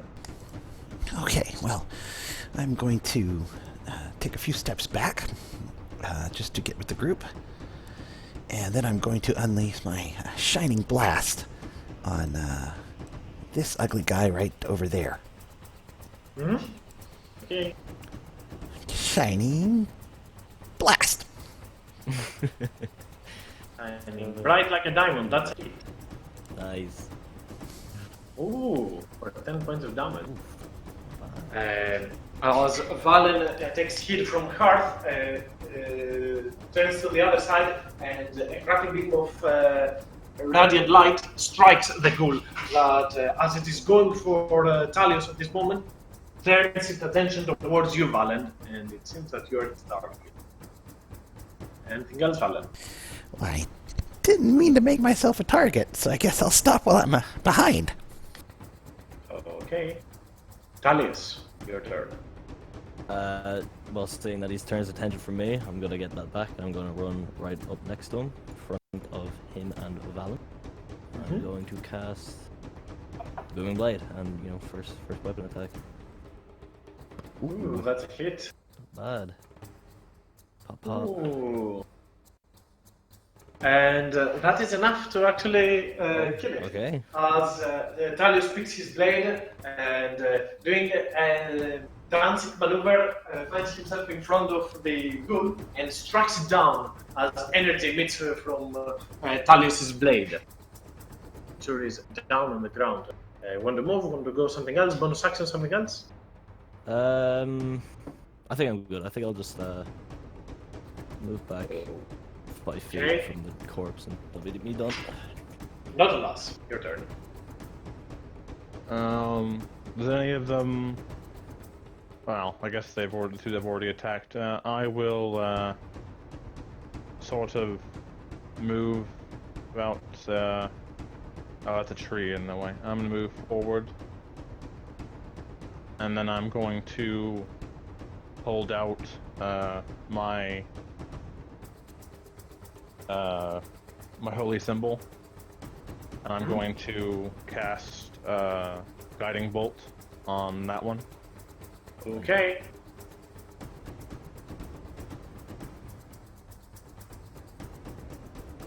That's a hit. And that. Okay, so Nautilus picks up his holy symbol, and through it he conjures. You see almost like a spectral dolphin appear. As he sends it towards the creature, it starts merging with and becoming like a sphere, a bolt of bright light blue color as it strikes down on the ghoul, and the ghoul seems blinded for a very short duration by it. Anything else? I think that's it. Okay. This ghoul will run towards Hearth and will try to claw him. 15 hits. Yeah. Okay, so that's a high roll. 10 points of slashing damage, and I want you to make a con save, Hearth. As the creature runs towards you and grabs you on the shoulder, you're okay. You are not paralyzed. As you feel your senses numbing down, it is harder and harder to move, but you manage to shove the creature a little bit back after it strikes you on the shoulder. As the creature tries to bite you off, you manage to push it back. This ghoul will move over here and try to claw the Triton, but I'll assume that's not a hit. That is not a hit. The creature, blinded by the radiant bolt, tries to hit on the Triton as Nautilus moves forward and puts his scale armor to avoid the attack. Madeline, your turn. I'm gonna go ahead and cast a spell, so for my bonus action.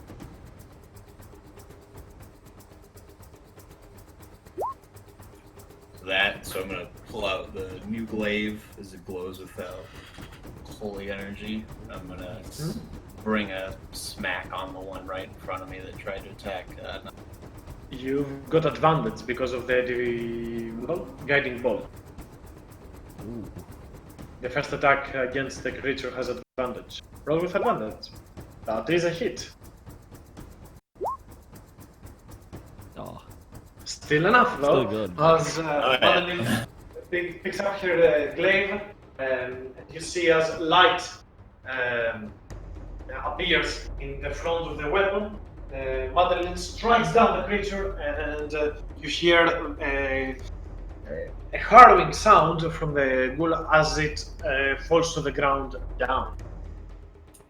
And I'm just gonna use the rest of my movement to get over to the one by. Okay. You hear the faint sound of a dolphin.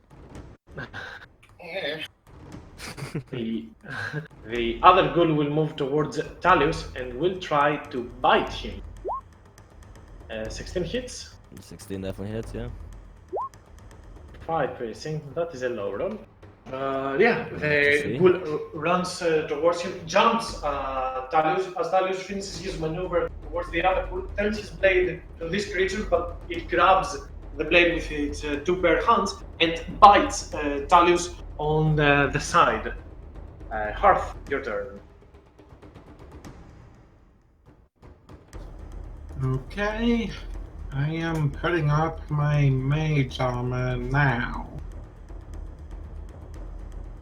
Okay. And Good choice.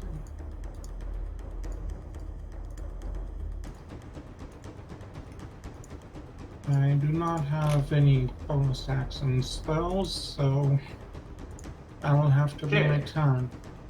So Hearth, getting hit by the creature, takes a step back, and magical barrier appears him as molten armor clears his skin.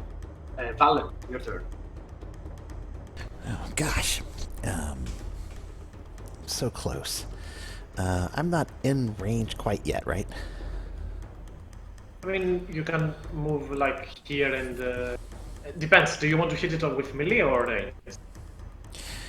I really don't know much about these things. But I'm so close. I will just shift around and then use a spear attack. Yeah, you might want to go over here so Madeline flanks it after you. I was trying to, and it didn't quite take. There it is. Okay. It's okay. So you move over there and pick up your spear and try to help as well Madeline hit the creature. So make me an attack. This one does not have advantage. Madeline's the one that does not have advantage. But I think a 12 hit. Yes, a 12 does hit the ghoul. So Valen picks up his spear, moves a little bit to the side, and strikes the ghoul onto the knee, trying to draw its attention and make it an easy target for the tiefling with the glaive, Talius. Okay, booming blade again. This one. Pop. Another 25. That's a hit. Oh my gosh! Oh, hi. Oh. What is this? Uh, How do we do this? is he still standing, yeah? Yeah, this. Okay, cool. I'll action surge and do the same thing again. Okay. My gosh, you're some type Jeez. of fish. You're a fish tank. I'll go fish. Wow. Touch me. Pop, pop. And I will, for my movement, knowing it's gonna cause opportunity attack, I'm gonna move 5 feet back and kind of taunt him towards me. Okay, the creature will try to claw you, but it will fail as Talius strikes quickly twice at the creature and then takes a step back. The creature tries to reach towards you, but it fails. Not alas. It has booming blade on it, so if it moves, it will trigger damage. Alright. I'm going to... Is there a gap here, or is it just a straight You can shot? move. You can move through here. No problem. Okay. Alright, then I will move all the way up to the back of the creature. And I will, while I'm running, I will draw my warhammer in one hand and slam it with the business end. Okay. Oh my god! Fucking Wow. annihilate. Dead! Somebody Jesus. didn't want the booming blade to do its trick, but he did it way better. As you see, the creature is ready to move towards Talius and he's bringing it down. Notolas has no idea of how Talius uses to fight, but he knows how to fight himself. So he picks up his warhammer, approaches the group, and strikes it one onto the head. The jaw drops onto the ground in front of Talius as you both look at one another, and Talius turns towards you saying, I had that myself. And next one is the ghoul that turns towards Valen after Valen strikes it with a spear. And a 14 hits. I believe it does. Yep, it Valen? does. It does. Okay, and make me a con save as well. Okay. I'm rolling high on those close attacks for some reason. And con save. Do. Boom. Uh-oh. You succeed, though. The DC is 10, so you suffer 9 points of damage as the creature slashes a little bit on your clothes, leaving a mark, and for a second, you feel like you're about to drop the spear, but you bruise the brain, manage to bulk up, and keep your posture. Madeline, your turn. Yeah. The creature is And, flanked now. Yeah, after seeing it go after Valen, I'm going to take advantage of it, focusing on him. Swing down on him. That's a hit. Oof, not very high, but yeah, that's it. And as the creature strikes at Valen and tries to hit him again with a second hand, Madeline finds the opportunity to pierce the creature into the back, and as the creature roars in pain, it turns towards you. Madeline tries to bite you. Obviously, it does not, and you can hear the jaws snapping as it tries to get closer to you again and again. Anything for the bonus action? No. Yeah, that's the end of my turn. Okay, Hearth. Okay. Time for try out something I've yet to do in this campaign. I am bringing out my daggers. Ooh. Okay. Oh no. Oh no. Wow. Hearth, being at close command and seeing everybody hit with the yoke, says, what may go wrong? He picks up his dagger and tries to hit at the creature. The creature turns its face towards Hearth, and again you can hear the snapping bites near your face, and you get scared so much that you lose your dagger. You just punch the creature into the chest. You look down and pick up your dagger. That'll teach a sorcerer to try for melee. Valen, your turn. I really don't like that thing just hit me, so I'm gonna have to hit him back now. I hope. Okay. You've got advantage, but that's a hit. So roll me just for a critical to see if it is. Yes. Nope. Oh, Almost. Still hits. so close, Roll so for close. damage. Again, as Madeline has already the creature pierced into the into her glaive. From the other side, Valen, you pierce your spear onto the creature's foot, and the creature is almost immobile, unable to move. Yet it still stands, trying to fend off its attackers. Talius. I will try something I haven't done before as well, and hopefully it goes better than that. I will cast Ray of Frost, which is a spell I picked up. Oh, I guess I already cast it. I should just Okay, save it, please. you can move over here first, so you don't have disadvantage for the attack. Oh, sure, yeah. Sure. Because, yeah. Oh, So yeah, seeing that everybody's near the creature, Talius makes a quick sidestep move towards the other side, and pointing at the creature, he lets a ray of frost strike at the undead creature as the creature starts to numb down, and its chest is engraved in ice. After that, both Valen's spears and Madeline's glaive just pierce through the frozen chest piece, and the ghoul is down on the ground, dead.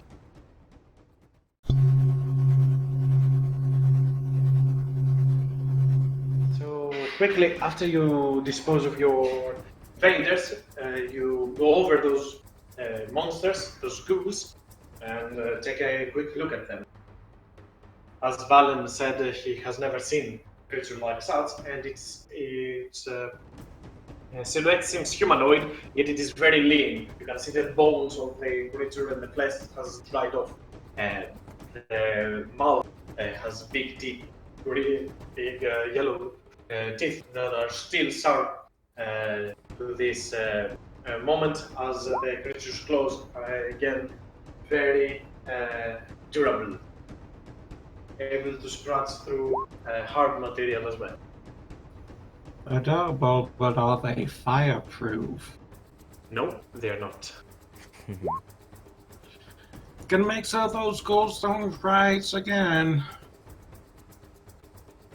You take some time just standing above the creature and ignite it into flames. As after some time, it disperses into ash.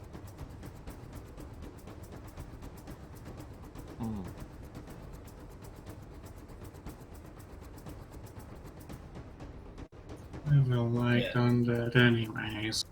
Yeah. I do heal Hearth for 5 real quick though.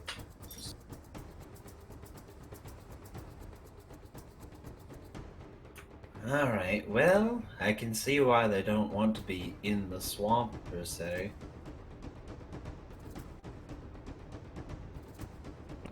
They'll get out of those pretty quickly, I have to say. True, but I can certainly see if one were to come here by themselves, they would get overwhelmed. Yeah, potentially. We did have them outnumbered. Is through as well.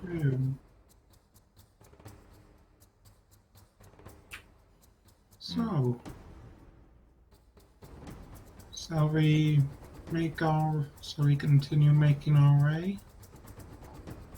I mean, I guess so. I don't see anything of interest still around here. Alright. Is everyone feeling alright?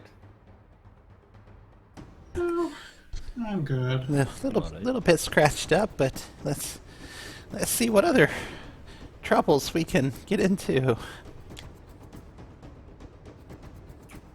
Alright. Nothing to worry I about guess anyway. let's keep going.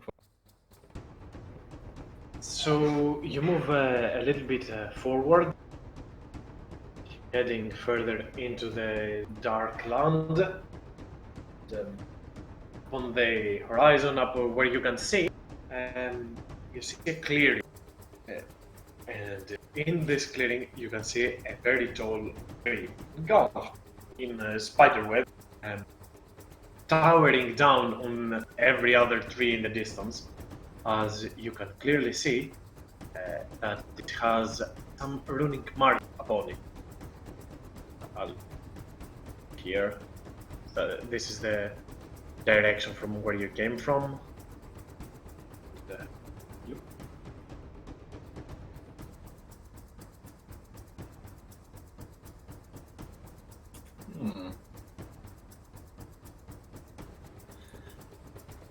Well, this is oddly peculiar. Kind of similar to the first spiders we fought. I'd say keep your guard up. Yes, I was about to say I have to ask if anyone else was getting deja vu. Just so we don't get Definitely. jumped again, Madeline's gonna put like the end of her glaive into the ground and just kind of like close her eyes for a bit. It's like a little beacon of energy come. Ooh, nice. Okay, you feel a very strong undead presence coming from that tree. Around it, you can sense multiple undead creatures, yet you cannot see any of them. I'll turn back and or no, she'll turn back and just say, "Well, it appears that this is she'll point to the tree. It's kind of a cluster of undead. It feels like a bunch of them and a very large one, all in one. So it's definitely something to approach with much caution." Sounds like a good fight to me. I don't know that we should approach it so much as we should. I don't want to sound too much like you, Hearth, but maybe we should burn the thing down.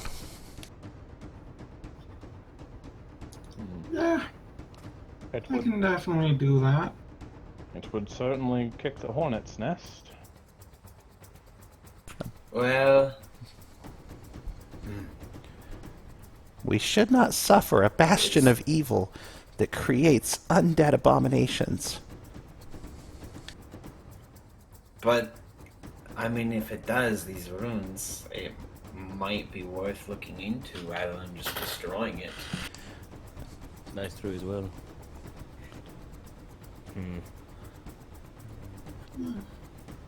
There is wisdom in that.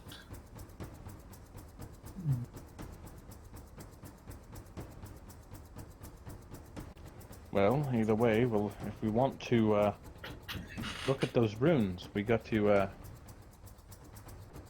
we have to at least approach the tree. Yep. Perhaps someone can get close without being noticed. Like, I have to admit that I can't even read it if I was close. Hmm.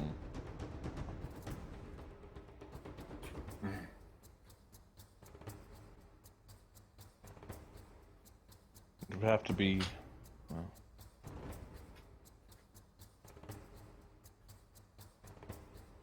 hmm. I assume we can't make out what any of the runes from this distance. No, you have to be closer to be able to investigate them.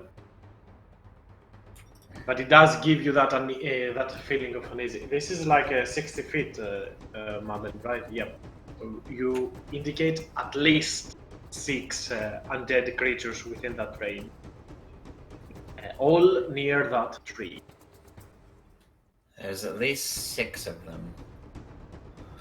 Well, perhaps we can draw them out without burning the tree down, so we don't get a surprise attack or something on us.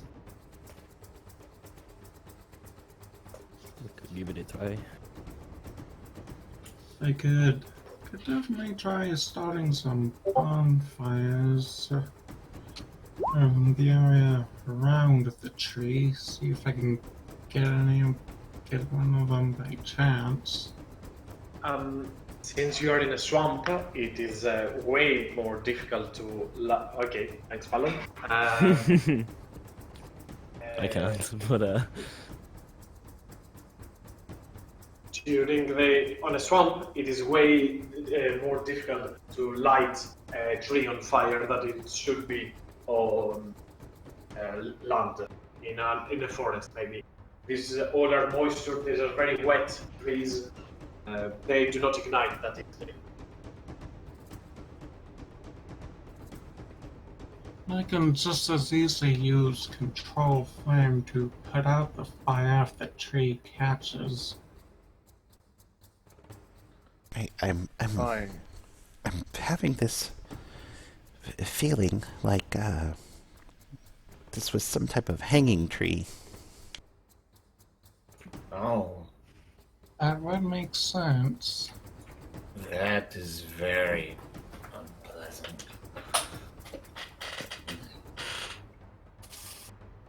Well, maybe we can garner their attention without burning it. And Madeline is just going to pull out a javelin. I'm just going to throw this in there and just try to make as much of a ruckus as I can, so just prepare yourselves to come out at anything that rushes. Well, to save yourself a javelin, perhaps I could try something. Alright. Holding an I will- action to.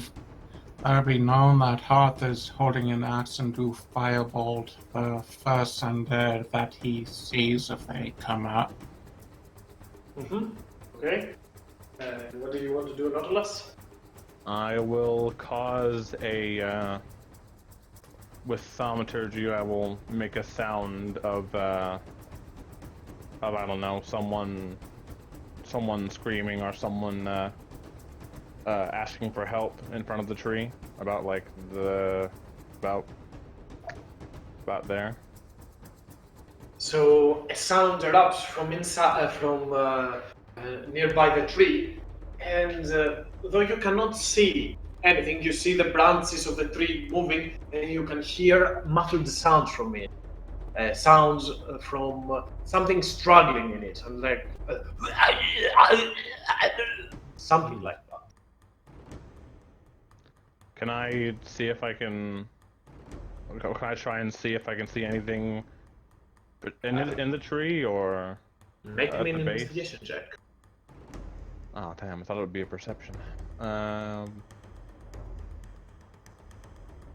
This is unfortunate. Oh well. It's not bad. You cannot discern what is causing those sounds. You look towards it again and again, and though the tree's branches seems to be moving, and the sound seems to come from over there, it seems more probable that the tree somehow spoke or responded to that rather than something else. Ooh.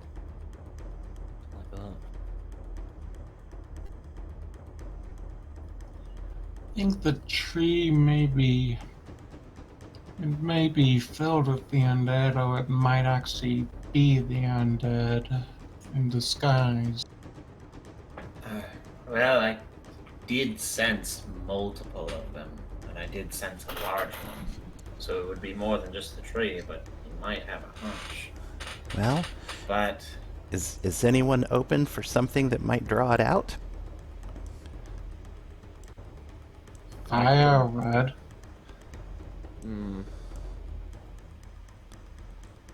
I'm not sure. I mean, I could cast radiant energy at it. I'm sure that would piss off any undead around. Anything holy would probably anchor them quite a bit. Possibly. Madeline, do you have an idea, Madeline? what about that gem of yours? Huh. That's definitely a good idea. Well, I thought about that. suppose it wouldn't hurt anything. I'll go ahead and take out my gem of brightness and Okay. use it. To shed some light, I will assume, right? Yes. 30. Okay, you shed some light onto the tree, and again, you see the branches of the tree moving, and those muffled sounds come on and on again. But you cannot see or discern any undead creature in it. You can see the markings in the distance a little bit clearer, but it still is a little bit further. Then you can be able to decipher them or discern them.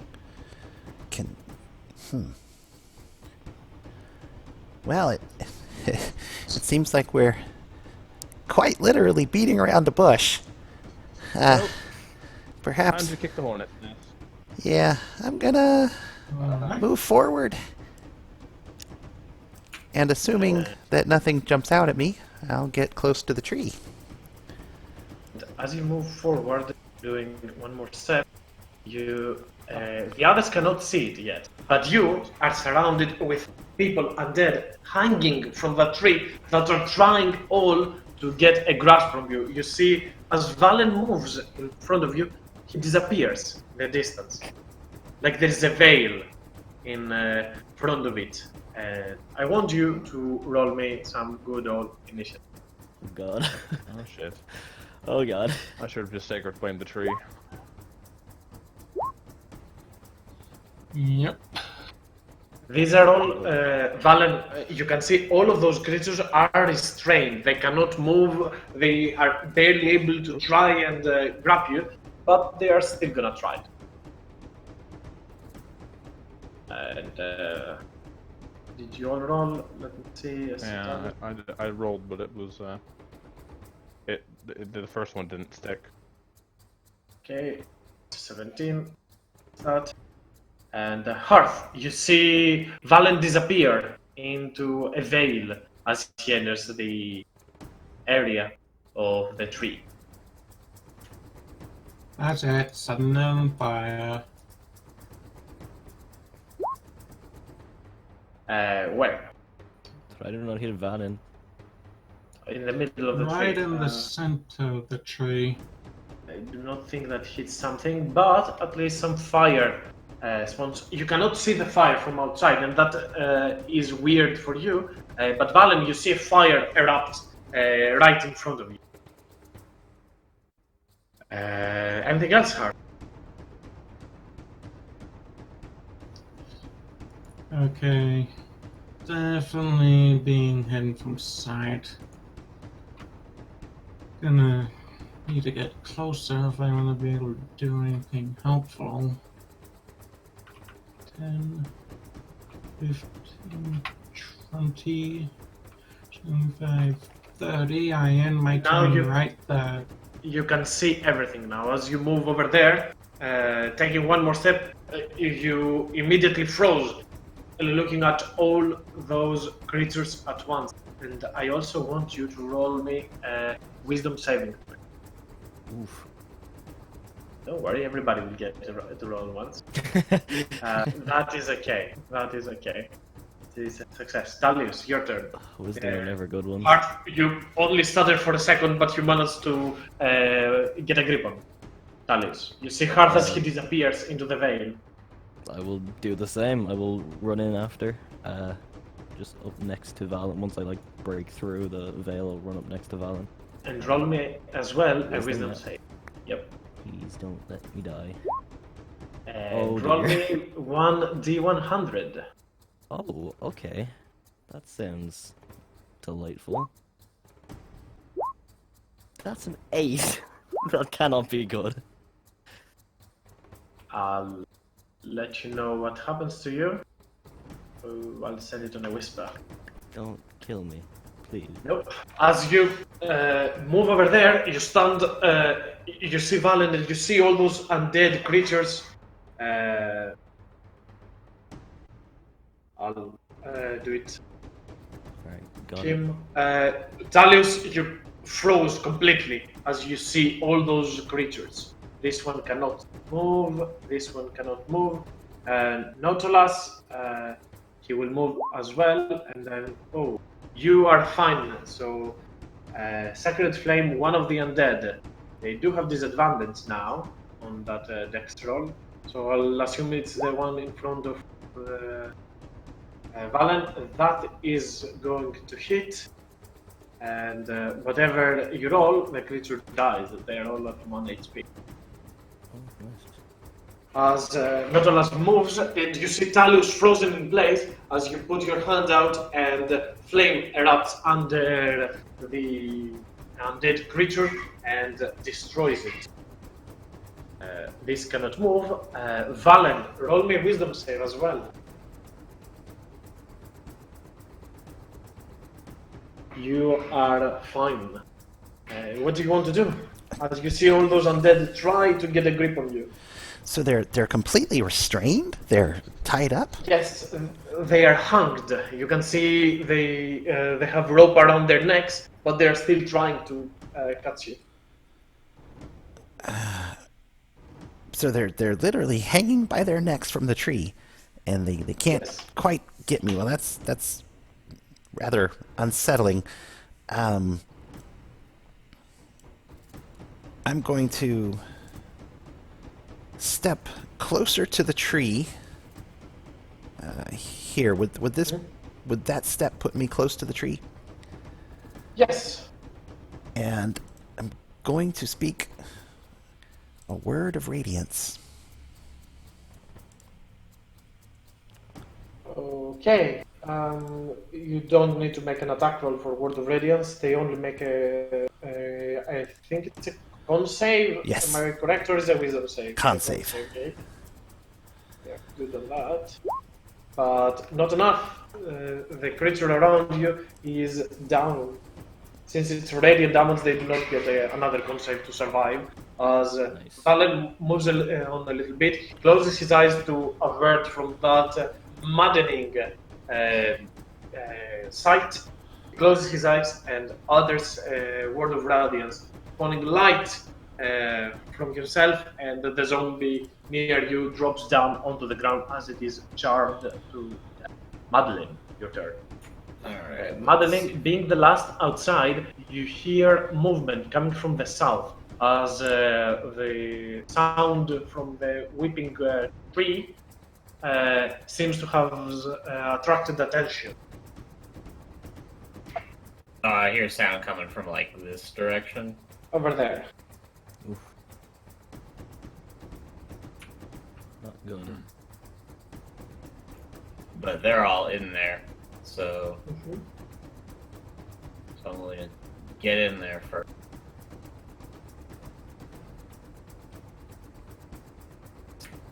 I assume that's in there? Or does 20? Yes, make me a Okay, wisdom yeah, save wisdom. as well. Okay. As moving forward again, you see this frightening sight.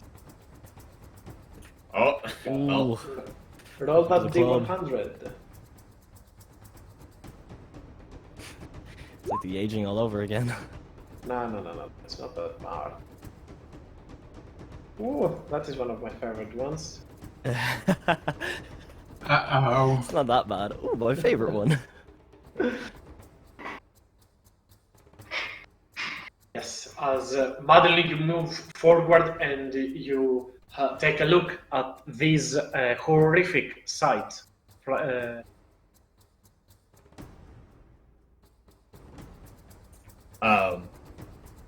you see Madeline like stop for a moment.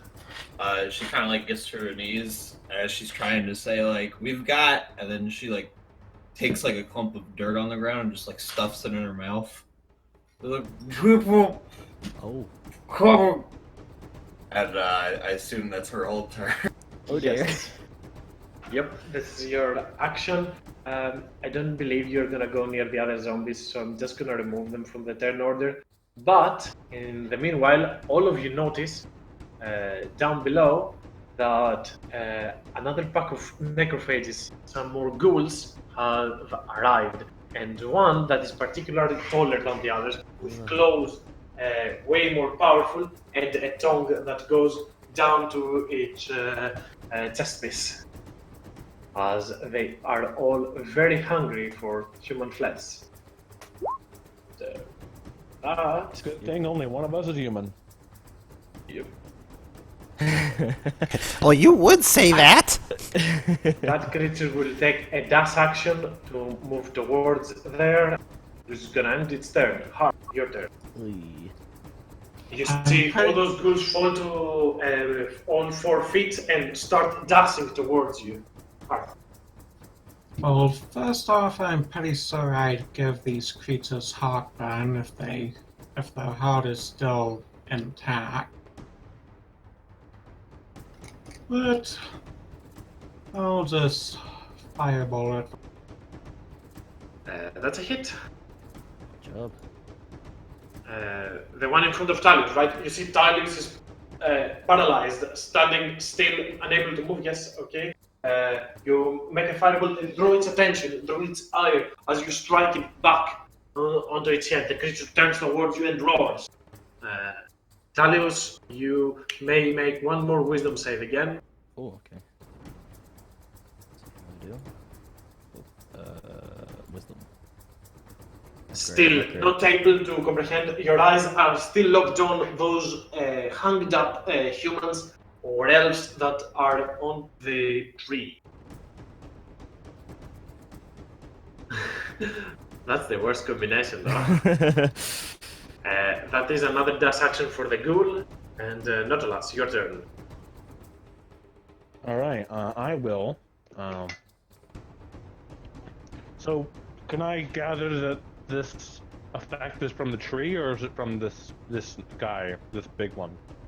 By effect, you mean the madness effect, probably. Yeah. That is from seeing something horrific in a very brief second, so you're not gonna make more saves against that. Oh, but would I be able to stop? Like, would I be able to get rid of the thing? Is that like the undead? In other words? No. It's like you see a very horrific sight. This is a sight to behold, like all those zombies being hanged. Yes, it is an insanity check. It's a madness save. If you a horror shock, it won't occur again. Ah, okay. Just the sudden thrill and horror that overwhelms you as you gaze upon it.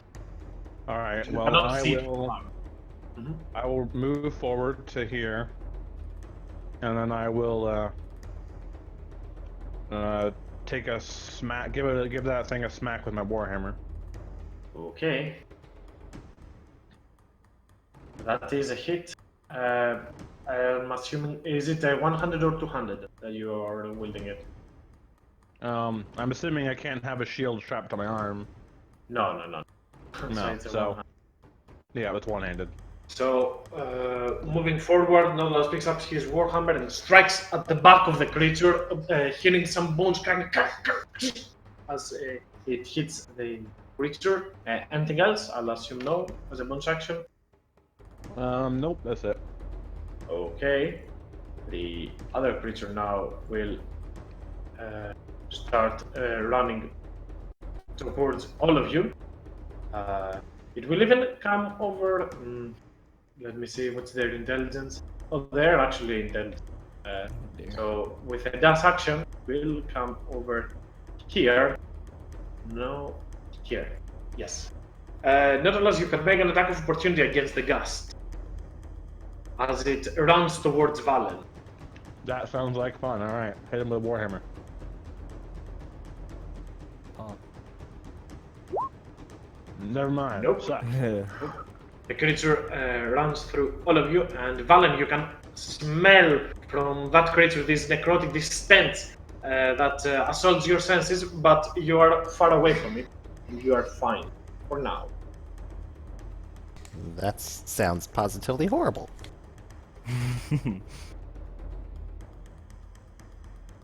But I'm going to have to move in on him.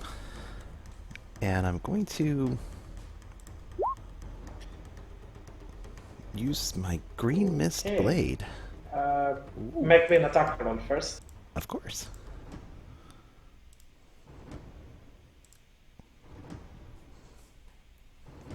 And 11, however, does not hit.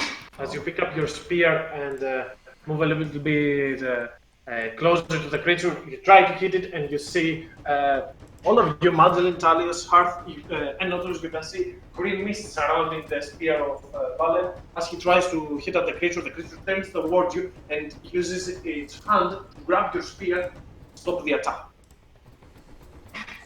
Anything for bonus action, Valen? Not for this moment. Okay. One more ghoul is gonna dash towards you, and Madeline, roll me a con save. Because Did you mean wisdom or? no, a con save. Oh, This is for the okay. gas.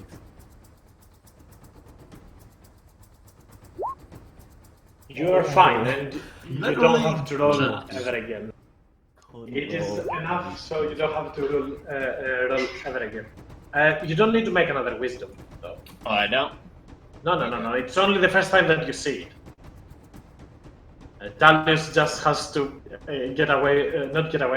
manage to get his senses back before he is able to. I assume is being flanked, correct? Yes. The Triton is already attacking it. I'm gonna make an attack at him then. Okay, that's a hit. Oh, ignore that one. Divine favor is not still up, so that only lasts. Still, it is more than enough. As Madeline, with dirt on her face and mouth, she spouts out, trying to, watching her arm, having dirt on it, trying to realize what she did, but no time for that. She picks up her glaive, turns in the back, and strikes the ghoul down. Then turns her focus towards the two ghouls at the front. Hearth. Okay. I am actually moving down here. And then I will be using Scorching Okay. Blast. As Hearth moves to the side of Madeline and ignites a line of flames. Both ghouls in this area must make a dex save. Both will succeed, but they still suffer 7 points of damage because. That's still good, yeah. Yep. As flame erupts underneath those ghouls, and both of them take some cover using their hands to stop. As you see their flesh being seared, and both of them shrugging it off, turn their eyes towards Hearth and roar towards him with a hungering look on their eyes. Anything else, Hearth?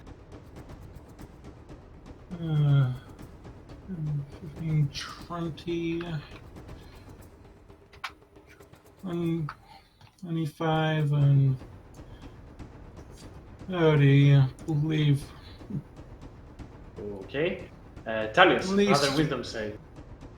Look. This is going great for you. As you Oh can my see, God. Talius is still striking. Tries to mumble some words, but they do not come out. Also, roll me a con save for the poison from Of gas. course. Thanks. These I'm good at, hopefully. Yeah, there we go. Yep. That's what I'd like to see. Okay. The ghoul in front of Madeline will go rushing for Hearth, seeing that he burned its flesh. It will try to make bite attack towards. That is gonna be a hit for 8 piercing damage. As the ghoul runs in front of Madeline, jumps and gets a drop on Hearth and starts biting on his shoulder. Hearth, you use your elbow to knock the ghoul behind, not though fast enough to avoid the creature's bite. Not alas. I was just looking for ways to try and do my spell, but it's kind of not very team friendly. That's the best kind. Yeah, I mean, oh, why can't I just? I want to hit. You know what? Okay, I'm gonna.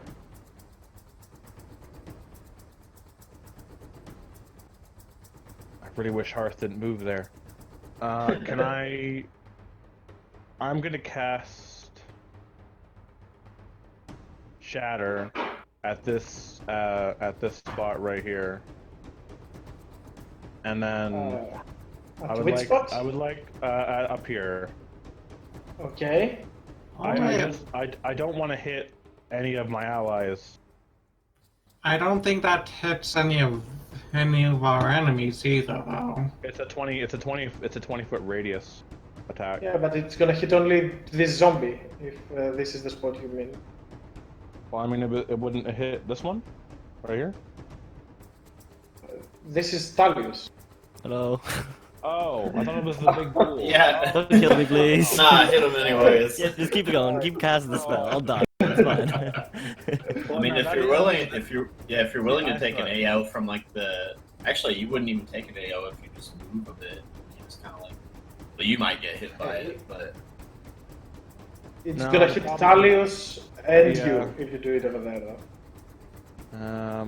I just want to. I confused Talius for the big guy. For the. Okay.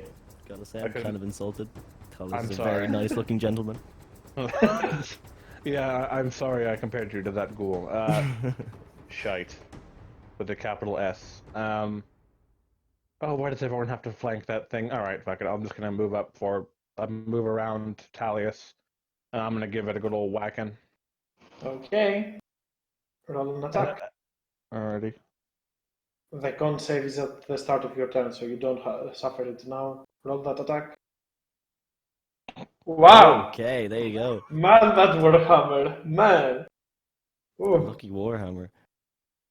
So yeah, nonetheless, turns near the ghast and strikes it in its back. The creature roars in pain as it turns its attention towards the Triton. but strike it hard. The gust will take its will turn towards you, Tridon, and will try to claw you. Whoop. That is a fail, though. As the creature roars in pain, it tries to strike you down, but the bludgeoning damage you inflicted has messed up its fall. Yep. As the creature tries to hit you back, the pain from your hit overtakes it and stops in motion, trying to hit you. Valen, make me a con save. As you start your turn near the gust, it stands, overwhelms, and assaults your senses. You are fine. Okay, well, I'm gonna try to attack this thing. I don't seem to like what it's doing. You've got disadvantage if you. Yeah, sorry, I was trying to just read that, not cast it. Sorry. Okay. I'm actually just going to see if he has nothing within 5 feet of him. Yeah. I'm just gonna stab him. Stab. Do I have advantage? Did anybody? No. No, you have to go on where Madeline is, but you cannot finish your turn there. Yeah. So if you move, you're gonna get an opportunity attack. No worries, I'll just stab him. Stab! No, Nope. not so good. You try to hit the creature, but it turns towards you and tries to lash at you with its huge tongue, and you stutter for a second, missing on an opportunity to wound you. The ghoul will turn towards Madeline and will try to bite her. The creature goes for Madeline. Madeline, you use the pommel of your glaive to strike it on the head and stop the creature from inflicting any harm.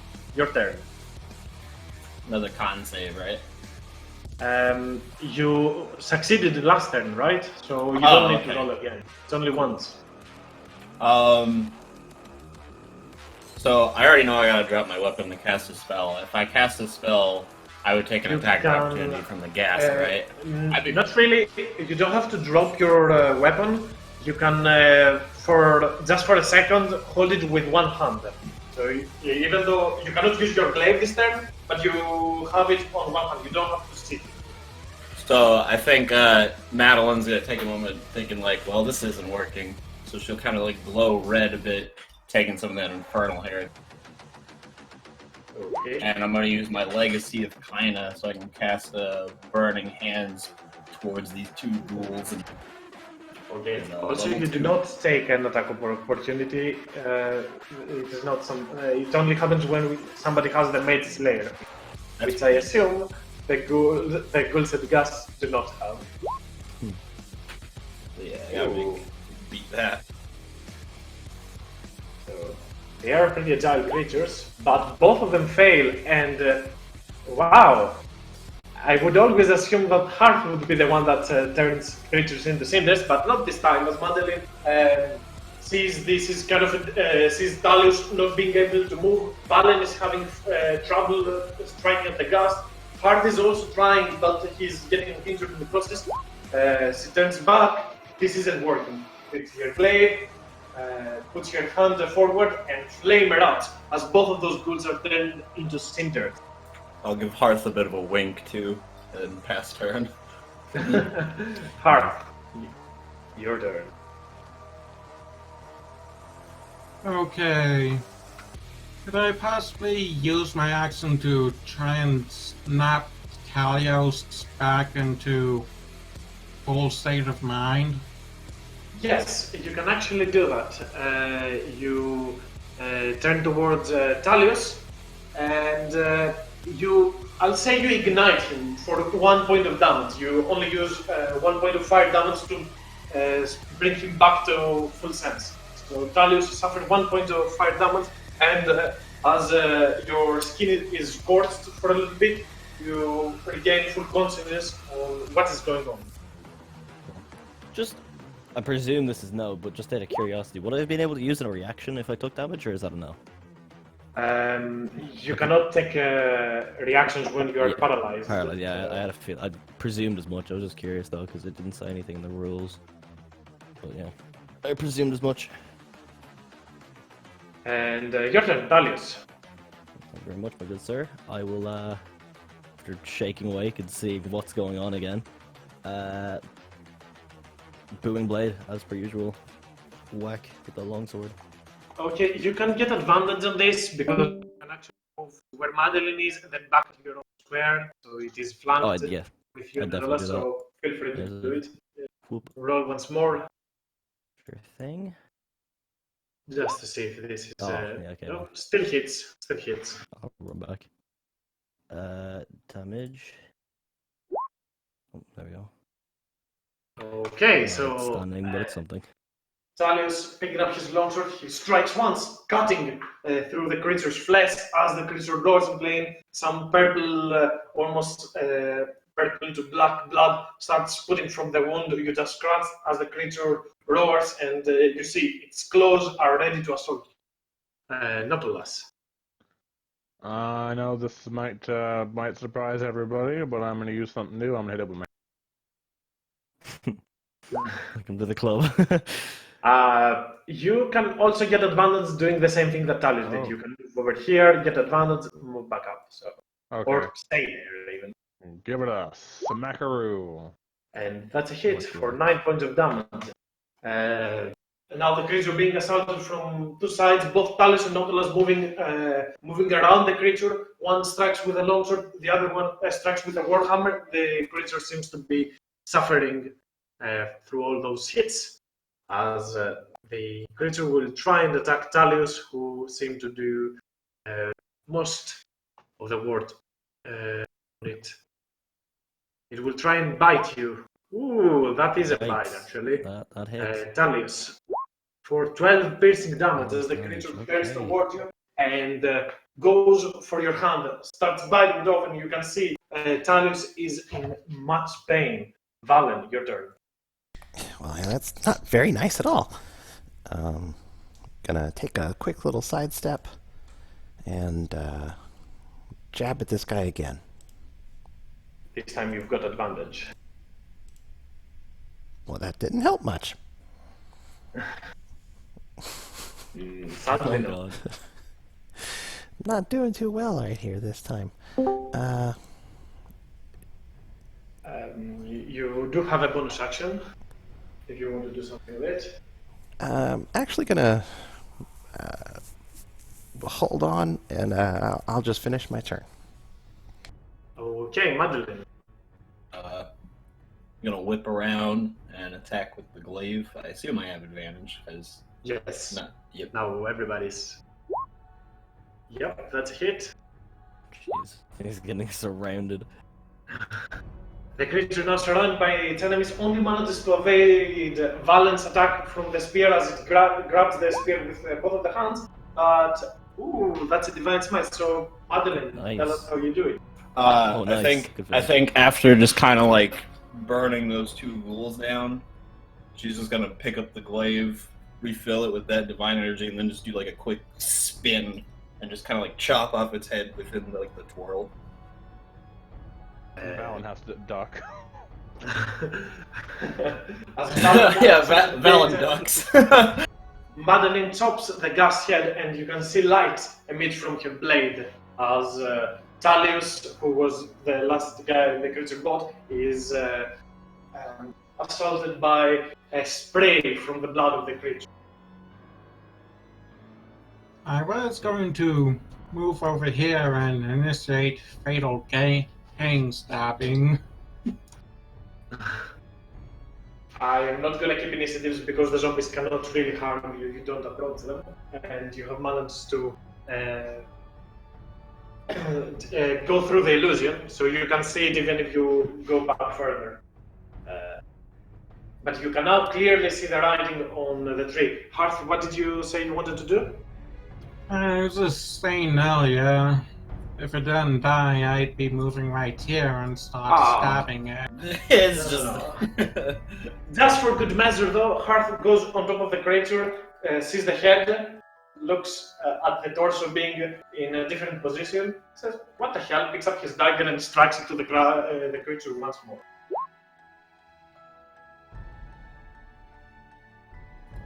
Okay, after that, I'll just be putting these hanged zombies out of their misery with firebolt. Mhm. You need not much help in that, but one by one, the creatures will eventually all get stricken down.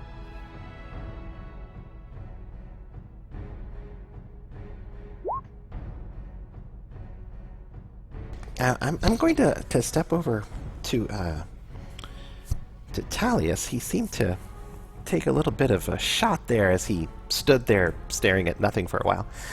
And I'm going to use a healing light to grant him 2d6 worth of healing. I could really use some of that as well, you Oh, know. you're definitely next. You look like you took a shot too. I'm going to It's 5. also use a healing light for 2d6 on Hearth.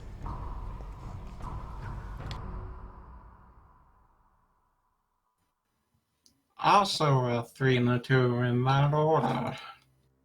It seems to be you're stuck. I'm just going to try and help with the healing, and I'm going to take. I guess since we're probably gonna take a breather, I'm gonna do prayer of healing over the next 10 minutes. Okay. I think we're all decent though. We're all relatively topped up. Might as well just take like a short rest. Yeah, I guess so. Yeah, let's see what this Alrighty. tree is saying, or spelling, or reading, or whatever. It's definitely kind of the opposite of what you would call holy. Desecrated in a sense. But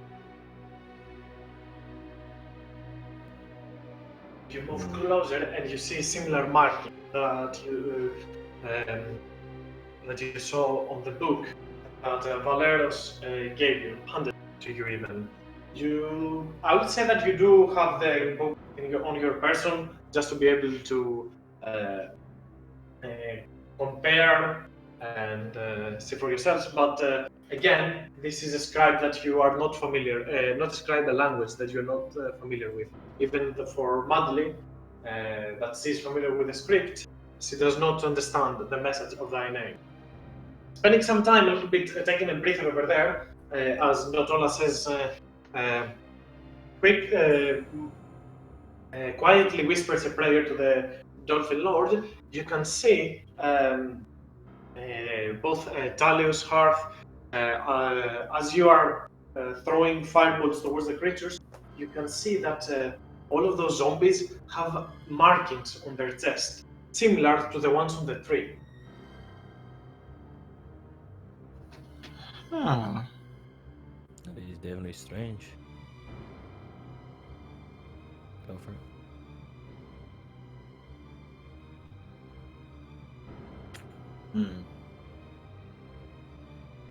even I can't make sense of it, so this is something above fiends. I guess it's probably not in primordial or anything, so I can't read it. If it Let's go was, I'd down. have been- Let's go down the list of languages. What all can we read? Can I read actually? Yeah, he speaks to fish, but he doesn't read so well. I What all from could. Talius and whatever age, and I never learned how to read.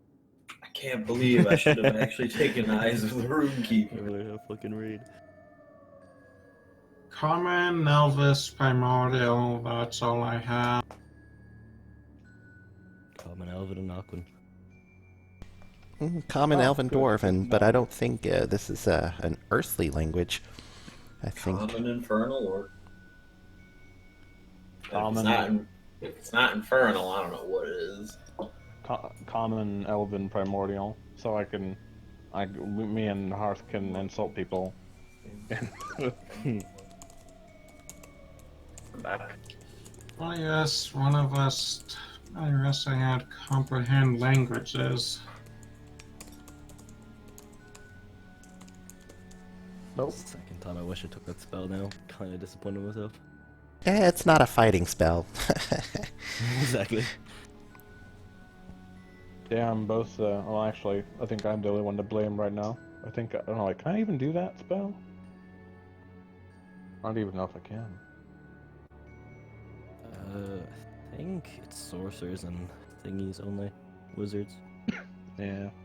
Or Sorcerers, bards. I truly. think bards can do it. Oh yeah, probably bards as well. You're right.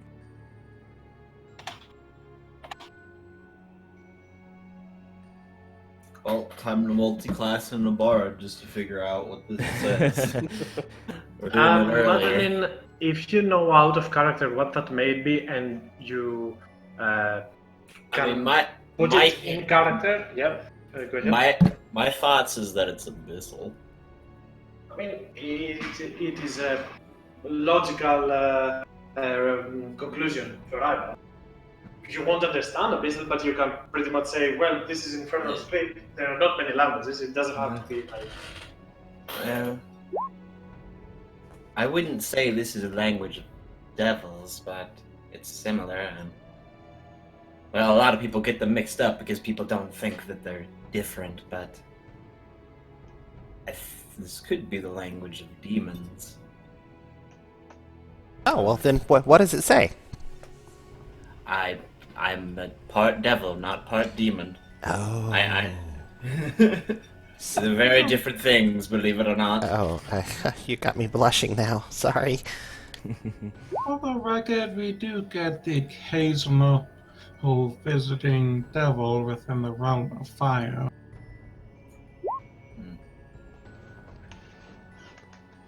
It's definitely... So the question is finding somebody that can read abyssal. I think that's what it's called.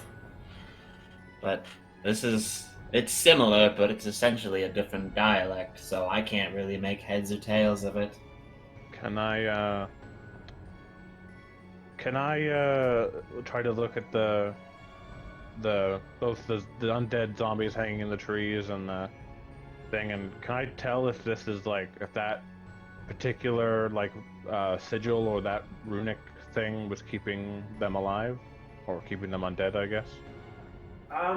Roll me an, I guess, Arcana check.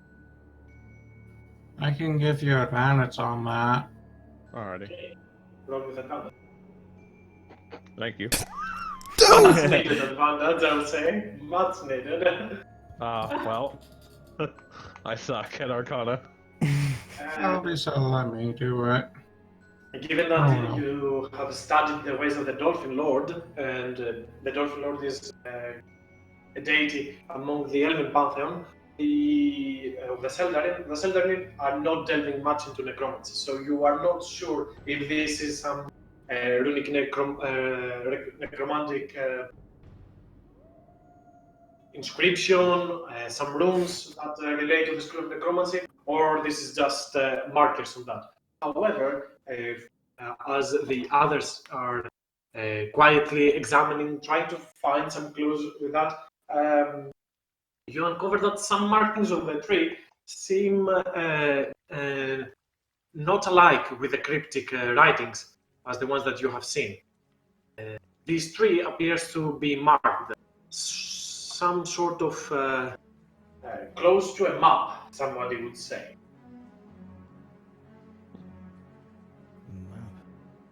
Interesting. Does anyone have a map that we can compare it to?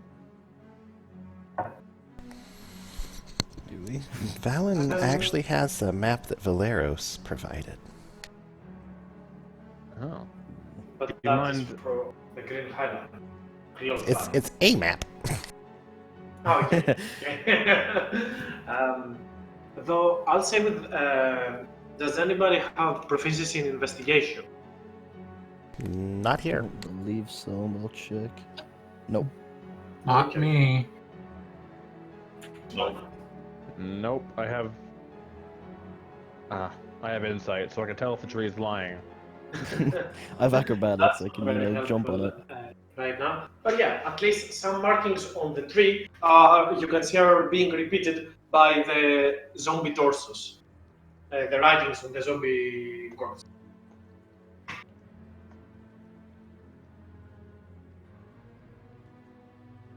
Out of character, I've got Arcana, Religion, with proficiency.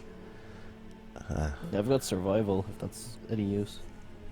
I'm okay with using survival for this, since you're trying to decipher some sort of map, but the DC is quite high. What about perception? What about animal handling? I'm reading it more clearly. I can't read this, but I can see it really I've well. also got a nature proficiency. Not really helpful here. Survival is good if you try to find where you are and navigate the pattern. You obviously cannot decipher exactly what the map What's suggests, going on, yeah. and with the whole zombies, but at least you can get an idea from where its path would lead. It is as, in a sense, it is as these zombies are put in a strategical place in this tree. It's corresponding with a sigil on the runic carving of the tree, almost like it is as a map. In zombie leading to a different destination. Okay.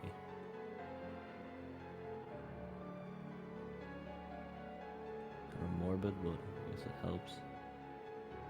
You can roll me a survival if you want to. Oh, yeah, sorry. Go ahead. Pray for the best. Oh, that's good. Okay. You using the creature, the zombie in front of you, and the markings on the tree, you kind of get an idea of which zombie represents which mark and what location. It seems to be. Give me a sec.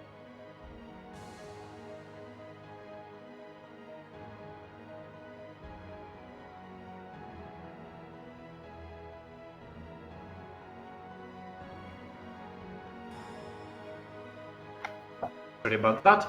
It seems that some of the zombies are pointing towards the northern part of the gloomy Quagmire, and others are pointing towards certain destinations. One that strikes your attention, at least, seems to be the one heading for the northeastern. The northeastern path, that one over there. It seems like it has been circled, almost looks like a shrine, but you cannot really understand the meaning of this. Is this a temple? Is it a hidden treasure chest? Or, but it seems to be more important than the others. Yeah, I think our best bet is going with we pass down that way. Would this be considered a say- short rest? You can take a short rest if you want to. Yeah, It's up to the party if you want. I'm fine with taking one if you guys want to. Sure. Yeah. Could I use second wind before that, or would that be kind of cheating? I'll leave it up to you. There's nothing in the rules that prohibits you from doing it. It is entirely up to you. I don't want to cheat though. It's not cheating as much as it is using the It's rules as written. frowned upon. That's Yeah, the- I don't want people to look at me bad. Oh, don't worry, Noddles was already doing that when he was tempted to use the Shatter spell. Yeah, you're right. No, I'll go with it. I'll use the second one. Actually, I'll leave it to fate. 1d2, let's see how I do. 1 I'll use it, 2 I won't. Alright, I'm not using it.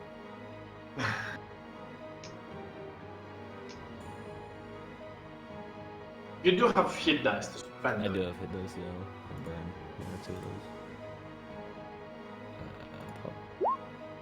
8, well, that's probably enough, I'd say.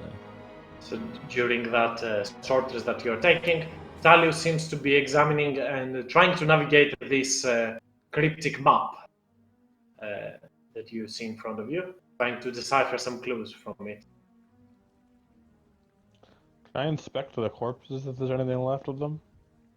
Not really. They are left here, hung out to dry. They're all of them wear almost or no clothes at all.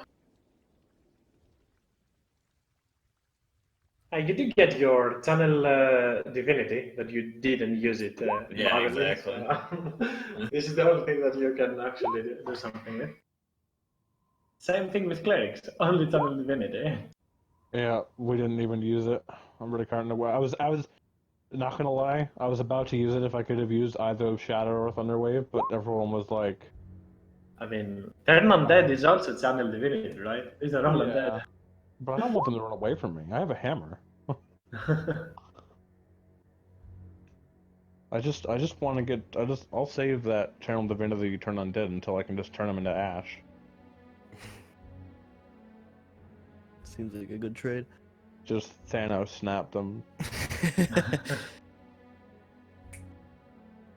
At least I got to use my racial spells. I never use those. Okay. During the short rest that you guys are taking some time to put on some bandages and try to clean out some wounds, Valen starts to see a green light in the distance. It is much more eerie and ethereal than the light, that the shining line of that you saw, almost like a star upon the monastery of the Green Mist.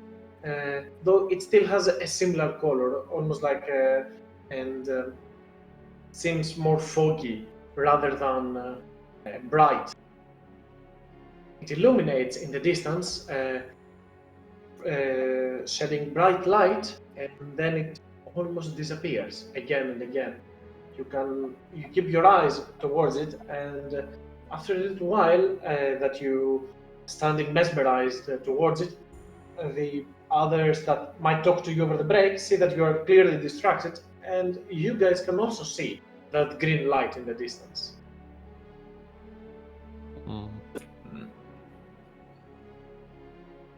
That's a new one. By the way, out of character question, how do you add like the passive perception and the AC down on the under the name? You just write it on your name. If you go to My Settings, top right, it has a display name setting. So you can write Nautilus.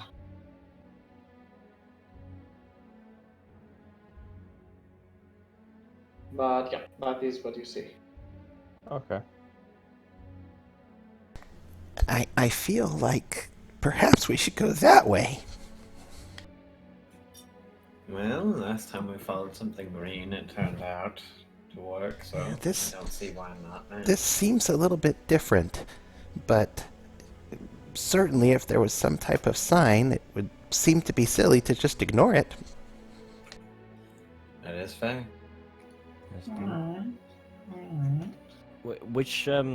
Which direction is this coming from? Is this coming from the same? Not the same, a different No. direction. Okay.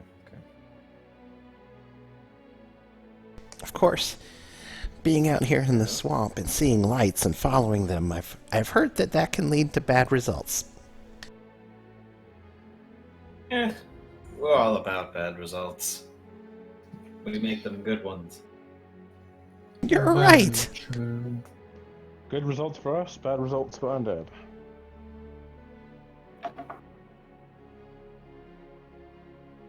So which way are you gonna go? Towards the Yeah. light or? Yeah. Yes, the answer. Favorite direction. My The time. light. So what was the other option? I knew The that. way that Talius have the path deciphered that with the Talius map. has deciphered. Yes. Is one of those directions leading us back the way we came, or are they both forward in a sense? Both forward, both deeper into the mire. Into the mire we go, I guess.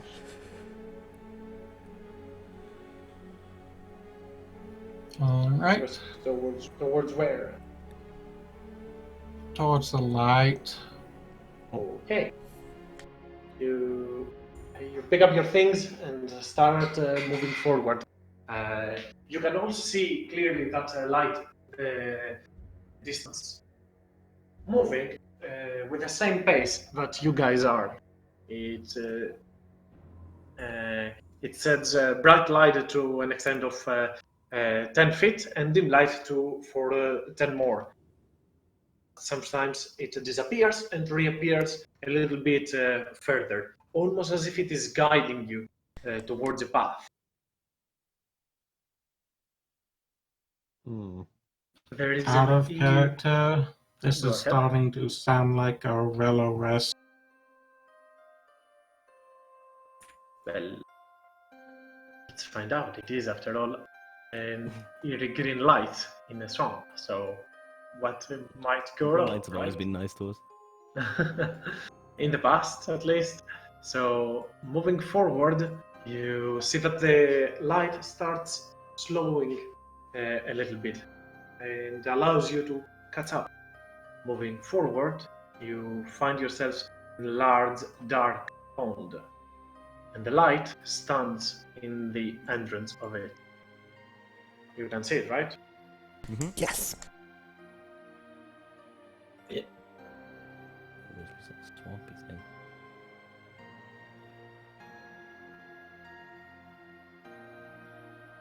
I'm going to move forward towards it. Moving forward, Valen, you try to even touch, I'll say, the light, but the light moves a little bit further, and it's almost a kind of a static shock overcomes yourself only for a brief moment, as you can hear vague sounds. Release us. We are trapped. I'm gonna cast light on my shield. I'm gonna like my cantrip, so yeah. Can everyone hear that? Help us. Look in there. Be free. Can we hear that? Everybody can hear that. It is in common tongue, even. Aye. I'll be honest, Together. these are very... You see, the light goes over the pond and drops on the inside, lighting a pair of bones that's on the depth of this place.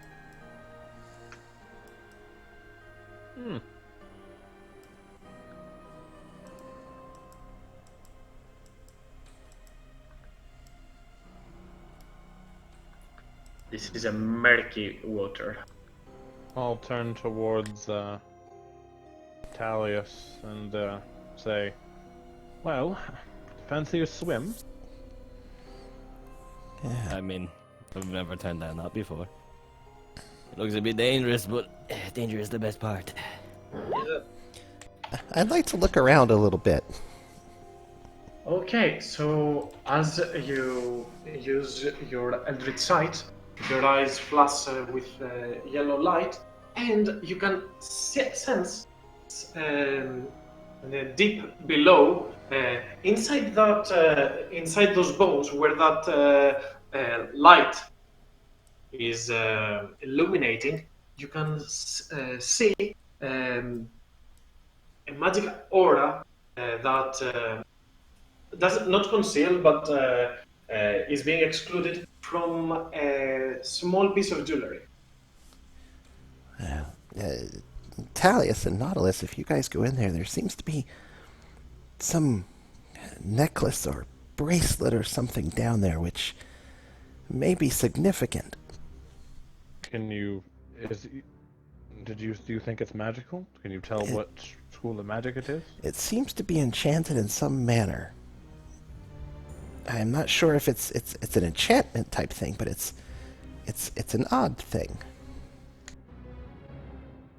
All right, Talius, let's maybe take this a little slow. I mean, sure. You take the lead. I will slowly. Well, I'll dive into the water, and then I don't know how deep is the water. Not that deep. It's like 15 feet deep. It's not really deep, but you can submerge yourself fully underneath it. And I will approach the bones. As will I. Valen, Madeline, Hearth, for you, all of them are lightly obscured. You can see them, but you are having a hard time to decipher what's going on to perceive what's happening on the inside. As you move forward, for a second, give me a sec. I think both of you. Yes, you move towards the light that you can see, and you see also the shining light of a circlet, small piece of jewelry that stands inside that pile of bones, submerged into the water. Only a second after, though, you see the terrain, the ground, shifting, and a huge and large plant-like creature from the depths of this pond starts to manifest and tries to go for you. You both quickly react to this, since your passive perception is enough, but the other people outside are surprised, for you see a shambling mound in the water that tries to engulf you, tries to move stealthily into the bottom of the pond, but manifests as you go near it. And I want you all to roll me initiative. Though, bear in mind, Hearth, Madeline, and Valen, you are all surprised by this. Talius and Notolas, you are not. Oh, wait. Hearth, you are not surprised because Notolas has used light. So that allows, that removes the, what shall I call it? Light obscurity. Huh, my thing didn't turn up. I thought I Did you hit my click on the token? Yeah, I did. It's weird. I tried again. Try it one more. If it doesn't work, I'll do it for you. Oh, there we go. Okay. For some reason, it has a weird image on you, but it still works. So, Valen, you're the first one. Would you I mean, take my Nautilus's first initiative? Yeah, my original roll was 20. Oh, okay, I didn't see that. So, sorry. Nautilus, your turn. I will. Do I have the knowledge to know that will a thunder spell work underwater? Thunder spell, yes, it works underwater, fine. Okay. Then I will attempt to cast a thunder wave. Actually, This is yeah, thunder, no, but yeah. I'll cast thunder wave at second level, Oh, nice. Okay. and that's DC. Yeah, DC 12. Probably make it, but I want to try and see. Yeah. That is a success. Ooh. Still, 10 points of damage, that's a high roll. For sure. Not that, but still some. As you try to But you make booming energy come from underneath you, go on. I apologize. I am going to. I was going to save it for a full damage cast, but I will channel divinity, destructive wrath, Okay, so and I will do full damage, which is but still half. 32, so 16. Do I take that damage? No, it's in No. front of him. It's only in front of him. As Is it? Okay. Notolas sees the creature moving and quickly responds to it by grabbing his holy symbol, and energy erupts from him as the creature is very dense and very heavy and manages to resist the creature's magic. Though from outside, Val and Madeline Hearth, it almost seems like the pond was split in half for a second. Anything else, Nautilus? Can I move without doing a pack of opportunity, or? No. You can move towards here, but not out of its range. Can I free action grab the circlet? Sure. You grab the circlet. Immediately dies. Valen, your passive perception is 11, so you are surprised as the small light underneath, near the creature, disappears. And the shambling mound will move a little bit towards you and will try to grab. 15 does not hit Nautilus. It will try one more time towards him, but it will not. As it tries to strike with both hands the Triton and grab him, Nautilus manages to avoid both of them using his shield to block the attacks. And Talius, your turn. I will attack action Booming Blade, the one-handed longsword. Pop. Ooh, not great. No. As you try to hit the creature, the vines in front of it seem sentient enough to protect it and form a barrier, almost like a bulwark in front of it. Okay, I guess I'll swim around to the other side for Nautilus. That'll be my turn. Got nothing else. Okay, Madeline. Same thing with you, Madeline. You're surprised. Hearth. Okay. 10, 15, 20, 25. From here, I think I can try and get it with a fireball, but I'm also crying out to you guys, get it above water. Roll an attack. That is a hit, though it is submerged, so it will suffer damage with resistance.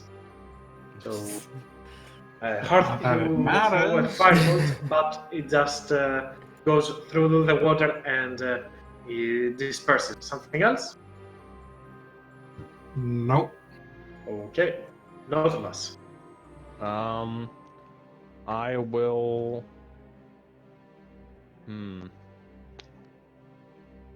I guess there's no way I can like. Can I try and get underneath it and then thunderwave it out of the water? I'm okay with that. To try and push it up front. Okay, You so I'm gonna go under. drop onto the ground, fully submerged now, and try to throw it back up. Yeah. Let's see the DC. Probably gonna be high, but The roll call. No, I did. It's high. I make the. I guess I'll roll the damage. Where is Yep. it? Thunderwave. Badoo. 3. Okay, let me check something. Okay, that is for 3 points of damage. As you try to push the big creature outside the water, the creature manages to resist your powers again. Anything else?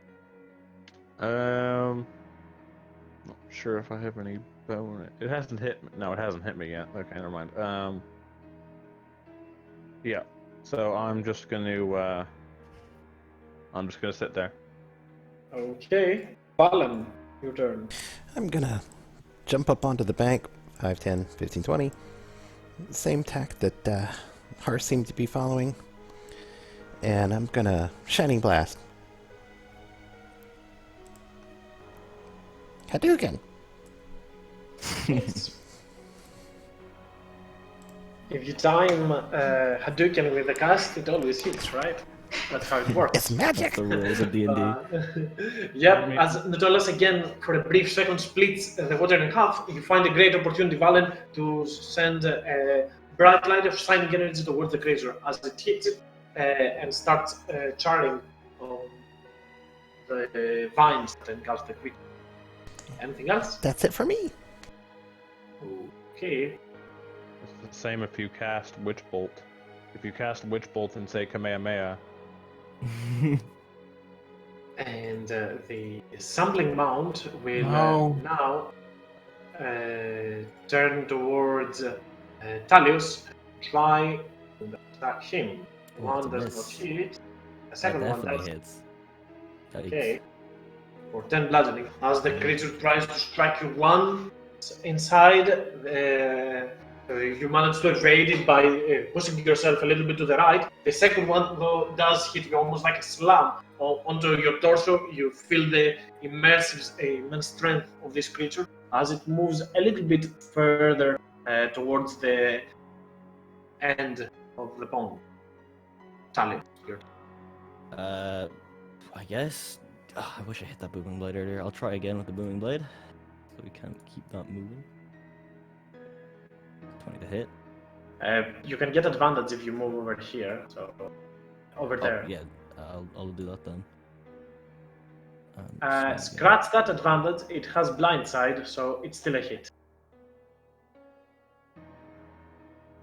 So It's still hitting, yeah, but no advantage because it has blindside. It cannot be.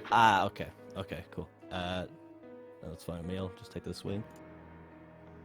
Wow, that is a high roll. Not bad. Not bad.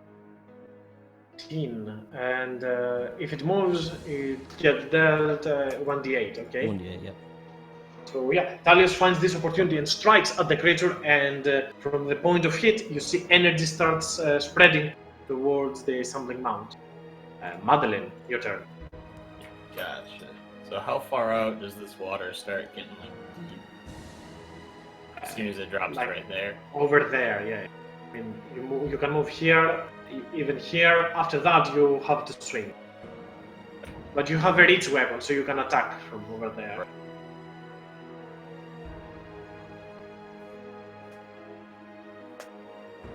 Alright, it's 10 feet, so I'm gonna try something else.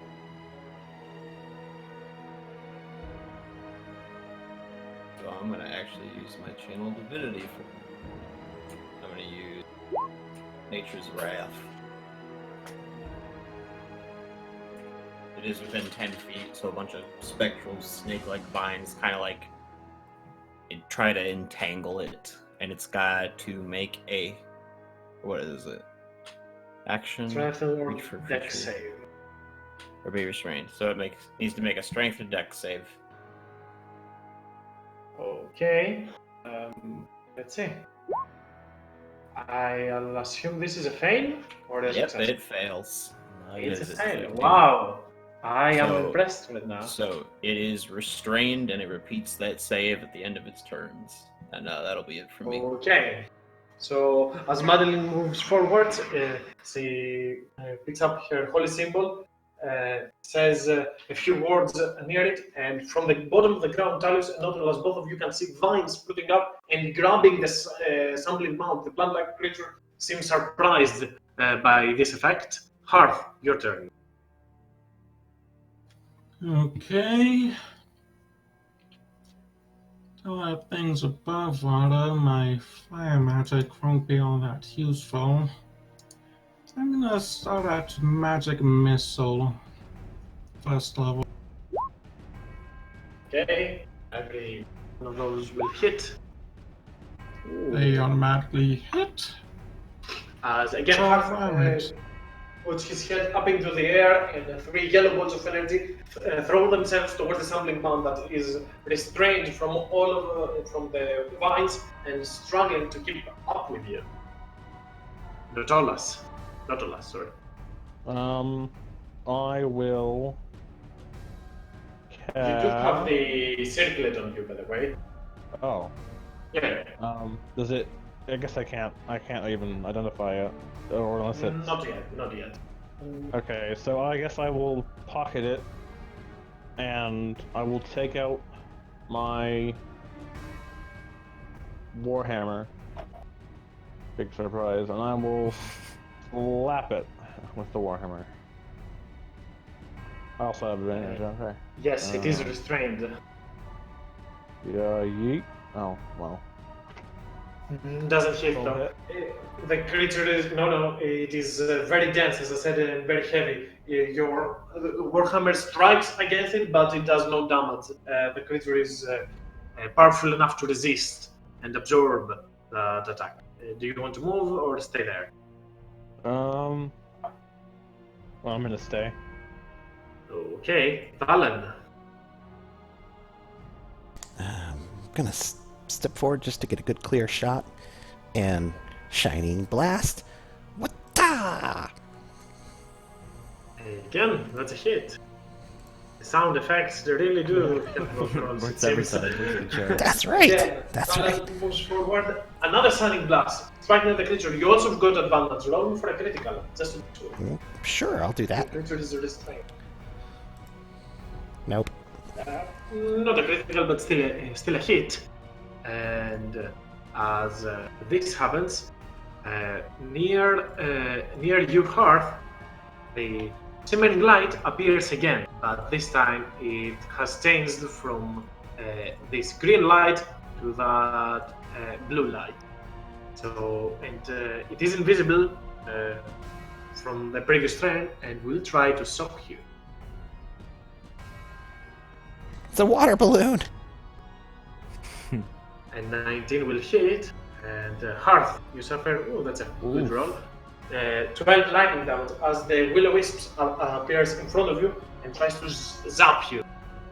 After that, the will-o-wisp will make some movement up here, moving erratically around the place.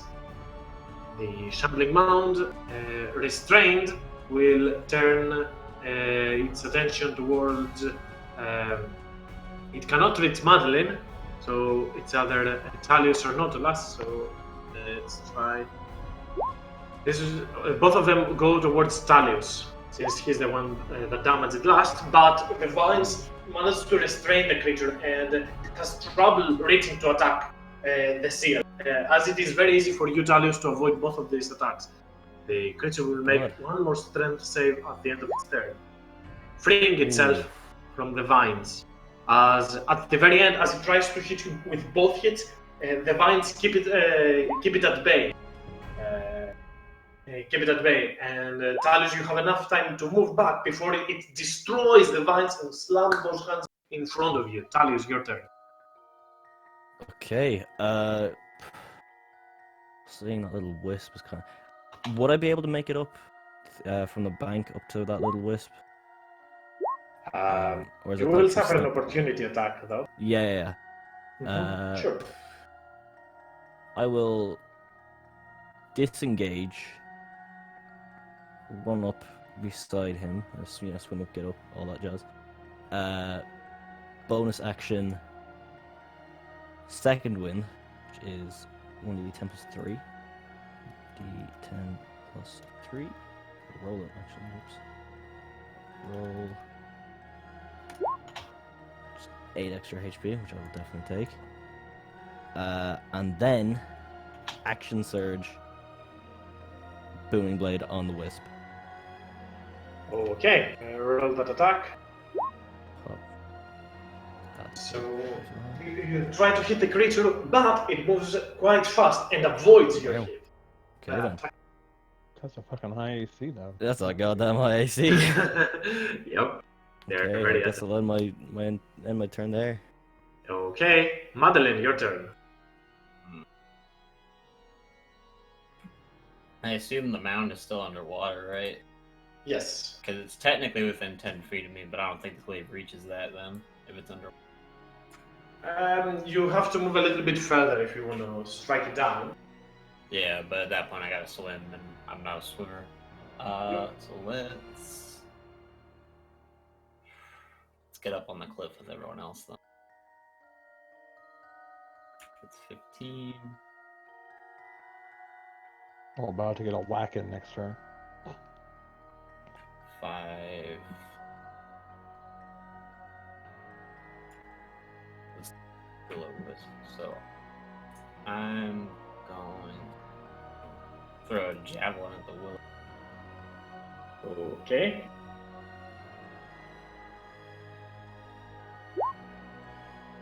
And that's an Doesn't hit. As you try to hit it, both you and Talis fail to strike at the target as it quickly moves between both of the attacks. And Harp, your turn. Oh. That thing needs to die. Magic Missile's a second level spell. Ooh. That is a barrage of 11 points of damage, right?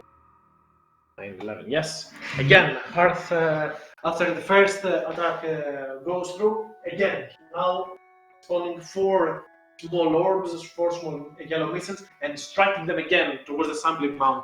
The sampling mound starts to. Oh no, I was Here's aiming some at the parts of it. Velo Wisp. Oh, okay. Sorry, wrong target then. Let me see. It does not. I will assume it has no resistance to force damage, so it will suffer 11 points of damage. All of those attacks go to the simmering bright light, and you see it starts to lose most of its illumination. Yet it still stands for a bit. Not a loss. Except if Harvey want to do something else. No. Okay. Nevertheless, you see that the creature in front of you has turned its full attention towards you. Alright, well, I will respond by using my racial ability, and I will cast Gust of Wind. And that will... So I'll just throw it in here.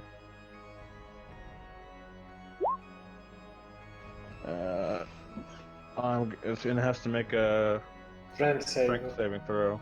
Okay, if you want, you can move over here so you can throw it back over there. Yeah, alrighty. I'll move over there. Okay, Valen, your turn. As Novelas moves towards the end of the pond and starts throwing a wave of force, a wave of wind towards the assembling mound. Does it do anything? At the start of the creature's turn. Yeah, okay. There we go. I'm going to just take a quick step forward. Does that put me too close for a Shining Blast? No, you're fine. Okay. No. I'm going to zap that shambling mound thing. Big pile of junk. That's a hit. Again, striking at the creature, now with Nautilus sending, trying to send the assembling mound away. The Will-O-Wisp, being stricken down by your attacks, will become invisible. Damn it. Take a swing at it. You cannot take an attack of opportunity Plan. if you Yes. cannot see the target. Yep. And the Although, assembling if mound must make a strength save, right? Yep. Strength save. Yep. That I will assume is a fail. Okay, so it gets hurled There's 15 feet back, and on its turn, you will see that this creature is very, very slow, as it can only reach up to here, trying to move towards you. And that is with a dash action. Wait, no, this is not a dash action. Yep. With a dash action, it can make it up to you. Exactly back to you. I was gonna say, did it spend half of its movement there? Because it Yes, has to... because its movement is 20 feet. So you threw it back 15, so it can move 10 feet with its movement. It took a dash action, so it can move up to 20. With your movement. Fantastic. Yes, it cannot attack them. Talius, your turn. Well, my plan has fallen into shambles, so I will just throw a ray of frost at the feller in the water there. Mm-hmm. So I still don't know how to actually say it in the thing, but That is a send it out, hit, 19. and Okay. its speed is reduced by 10. This Yep. creature is very, very slow right That's now. when you said that. I was like, oh, perfect. Oh, it doesn't have Yep. dueling, obviously. As you point your finger toward the creature and throw a ray of frost that goes through the dark pond, almost like it's brightening and making it a solid ice from where it goes through, and the assembly mound is rendered movable. Madeline. I'm gonna move there, and Hearth is looking a little weak, so I'm gonna give Hearth 8 points of lay on hands, and that'll be. Okay. And Hearth, your turn. Okay. Your line of sight. I'm just wanting to save my last few spell slots, so back to the firebolt. And it's a horrible mess. Okay. And That does not hit Harvard. Yep. Hearth tries again to hurl a firebolt at the creature, but the attack misses.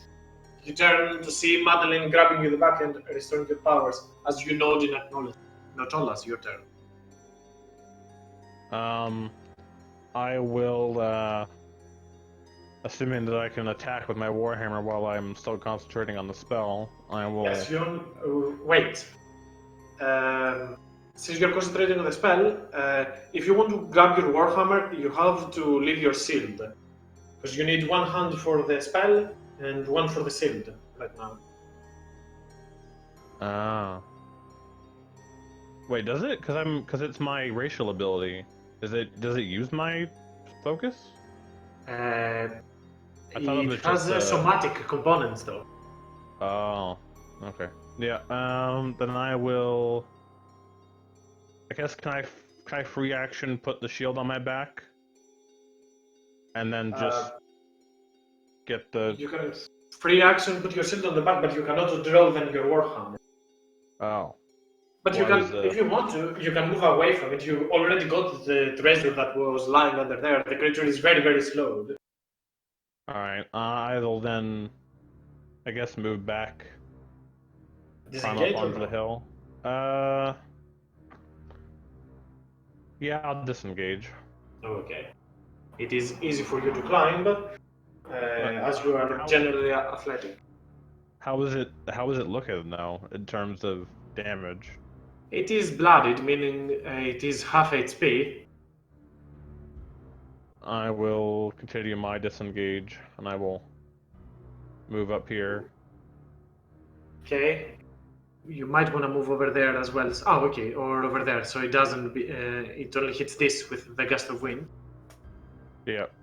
As Nautilus moves all the way up there and continues to use the gust of wind to make the assembly mound move even slower. Valen, your turn. That thing's getting too close to me, so I'm going to run over here. Wah! Let's see how far that was. One more. And then I'm going to Shining Blast it once again, because that at least seems to be hitting it. Ah, Yeah, I'd say that hits. no sound effect, but still hits. I'll take it. Strange. How did it get a +0? This is the modifier that he has. Yeah, I've got a special mod. invocation. Mods don't count twice. Oh, okay. But I will So- take that much damage. I will take 17. Yep. You point at the creature, and this time you hear, as you see the creature struggling towards the energy that of the Triton, and it roars silently under the pond. You throw an energy blast that goes inside the creature and destroys some of its torso. With that, the Will-O-Wisp will reappear and will try to suck Valen. That's gonna hit for 14 points of lightning damage as the creature appears behind you, Valen, and zaps you. Okay, I'd like to So that- use a reaction. Oh, okay. What for? It is Celestial Rebuke. Ooh. Even if I'm half damage if I make the save, right? Yep.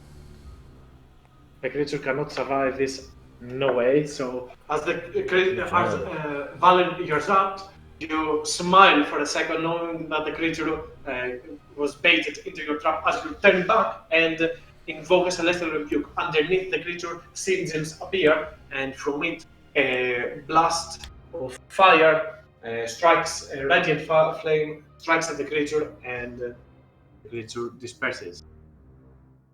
Oh, I should have made the save because it has resistance, but I messed up. It's okay. Never mind. I'll make a strength check for the creature, and Makes it. makes it 5 because it has only 10 feet of movement, and another 5 with a dash action. The creature is very, very slow. Talius. I'm gonna keep it that way. I'm gonna send off another ray of frost. Got nothing else to do here. Mhm. Ooh, That's a hit. lovely. That's again no dueling. I keep forgetting to turn Yeah, I it off. know it. Don't worry. You again, you hinder the creature's movement, and you realize, all of you can realize that if you move now, the creature cannot be. Madeline. It depends. Do we want to run, guys, or do we want to finish it, or try Go ahead a little to? bit. Finish him. I think we just keep walking, like let him follow us. Just keep blasting him with things. Come on, Finish come him. on, come on. That's fair. We That's eventually true. lead it back into town. It's our new pet. Yeah, we're just still casting spells. His name is Steve. Steve will never die. I'm just debating because it looks injured, but because we could take the run option because we'd all be able to get away, at least. Well, no, actually, because I think Talius would have to be separated. I think just to give it that extra insurance. Do like a good fight though. Talis does. I'm gonna Oh, go we're golf. still, I'm gonna still go all pretty golf. healthy. I'm gonna go golf. The golf We've club seen attack. this again. How about this? She sets it up. Then she just. Oh, doesn't hit though. As you hit on the Nice, ground, that inspiration. rocks are split. Oh yeah, sure. Roll me. That is a hit. And Here we go. Bonk. let's see. Does it? Come One sec. on. Ah, Ah, this time. Okay. Not this never mind. time. Well, worth a try. He takes 9 damage. Yep, I saw. As you move in front of Hearth and try to stop that creature away, the creature puts both of its fists in front of you and manages to survive to absorb the blow. Hearth. So I'm kind of curious, since that thing looks being made mostly of plants, can I just use Ignite to set it on fire?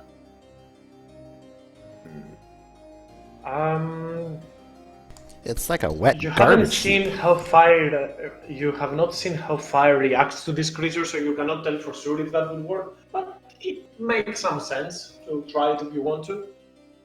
it's covered in water though. Steamy. On the other hand, I have a 1 free casting of Burning Hand. Okay. I'll roll a dex save, I guess. I'll fail it, but you see that the creature is very resistant to it. Not much damage goes through. As you try to scorch it, and you would assume that it would catch on flame, the creature just put both of the absorbs all of this damage because of resistance to fire. All right. Huh. Well, You if think we're a going, You think a giant plant creature would burn rather easily? Yeah, it's pretty soggy. he's pretty soaked. Yeah. And not unless. Considering we're probably going to stick around and fight this thing, I am going to make the poor option of dropping my gust of wind, Okay. and then I am going to give it the old classic shatter back here somewhere, so it doesn't hit any of us. You don't actually need to drop your concentration to do this. But I'm. Oh right, because it. Wait, no, it's a concentration spell. Satyr is not. No, I know, but the other one is. You can have concentration and just cast like a normal spell. Yeah, you only have to drop a concentration spell For if another you're casting concentration another spell. concentration spell. Oh. So you can keep them both up. Okay. Well, then I will just shatter the shit out of it.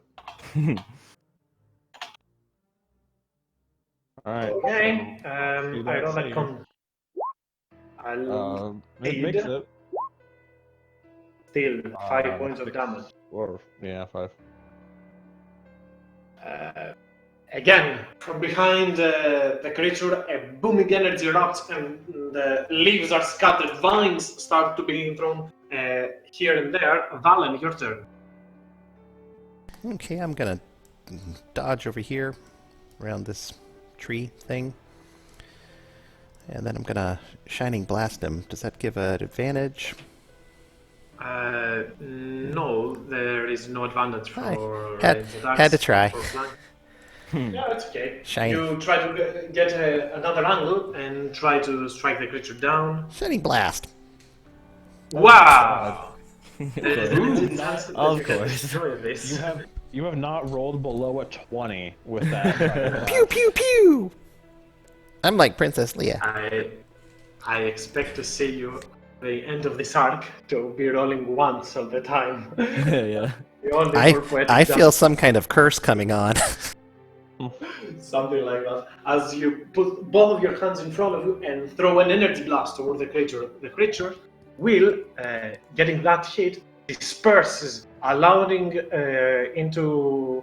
It will willingly fail Natola's save, and as it gets pushed into the water, the creature disperses, and you can see only a small root of that creature, a small branch that quickly swims and burrows under the earth.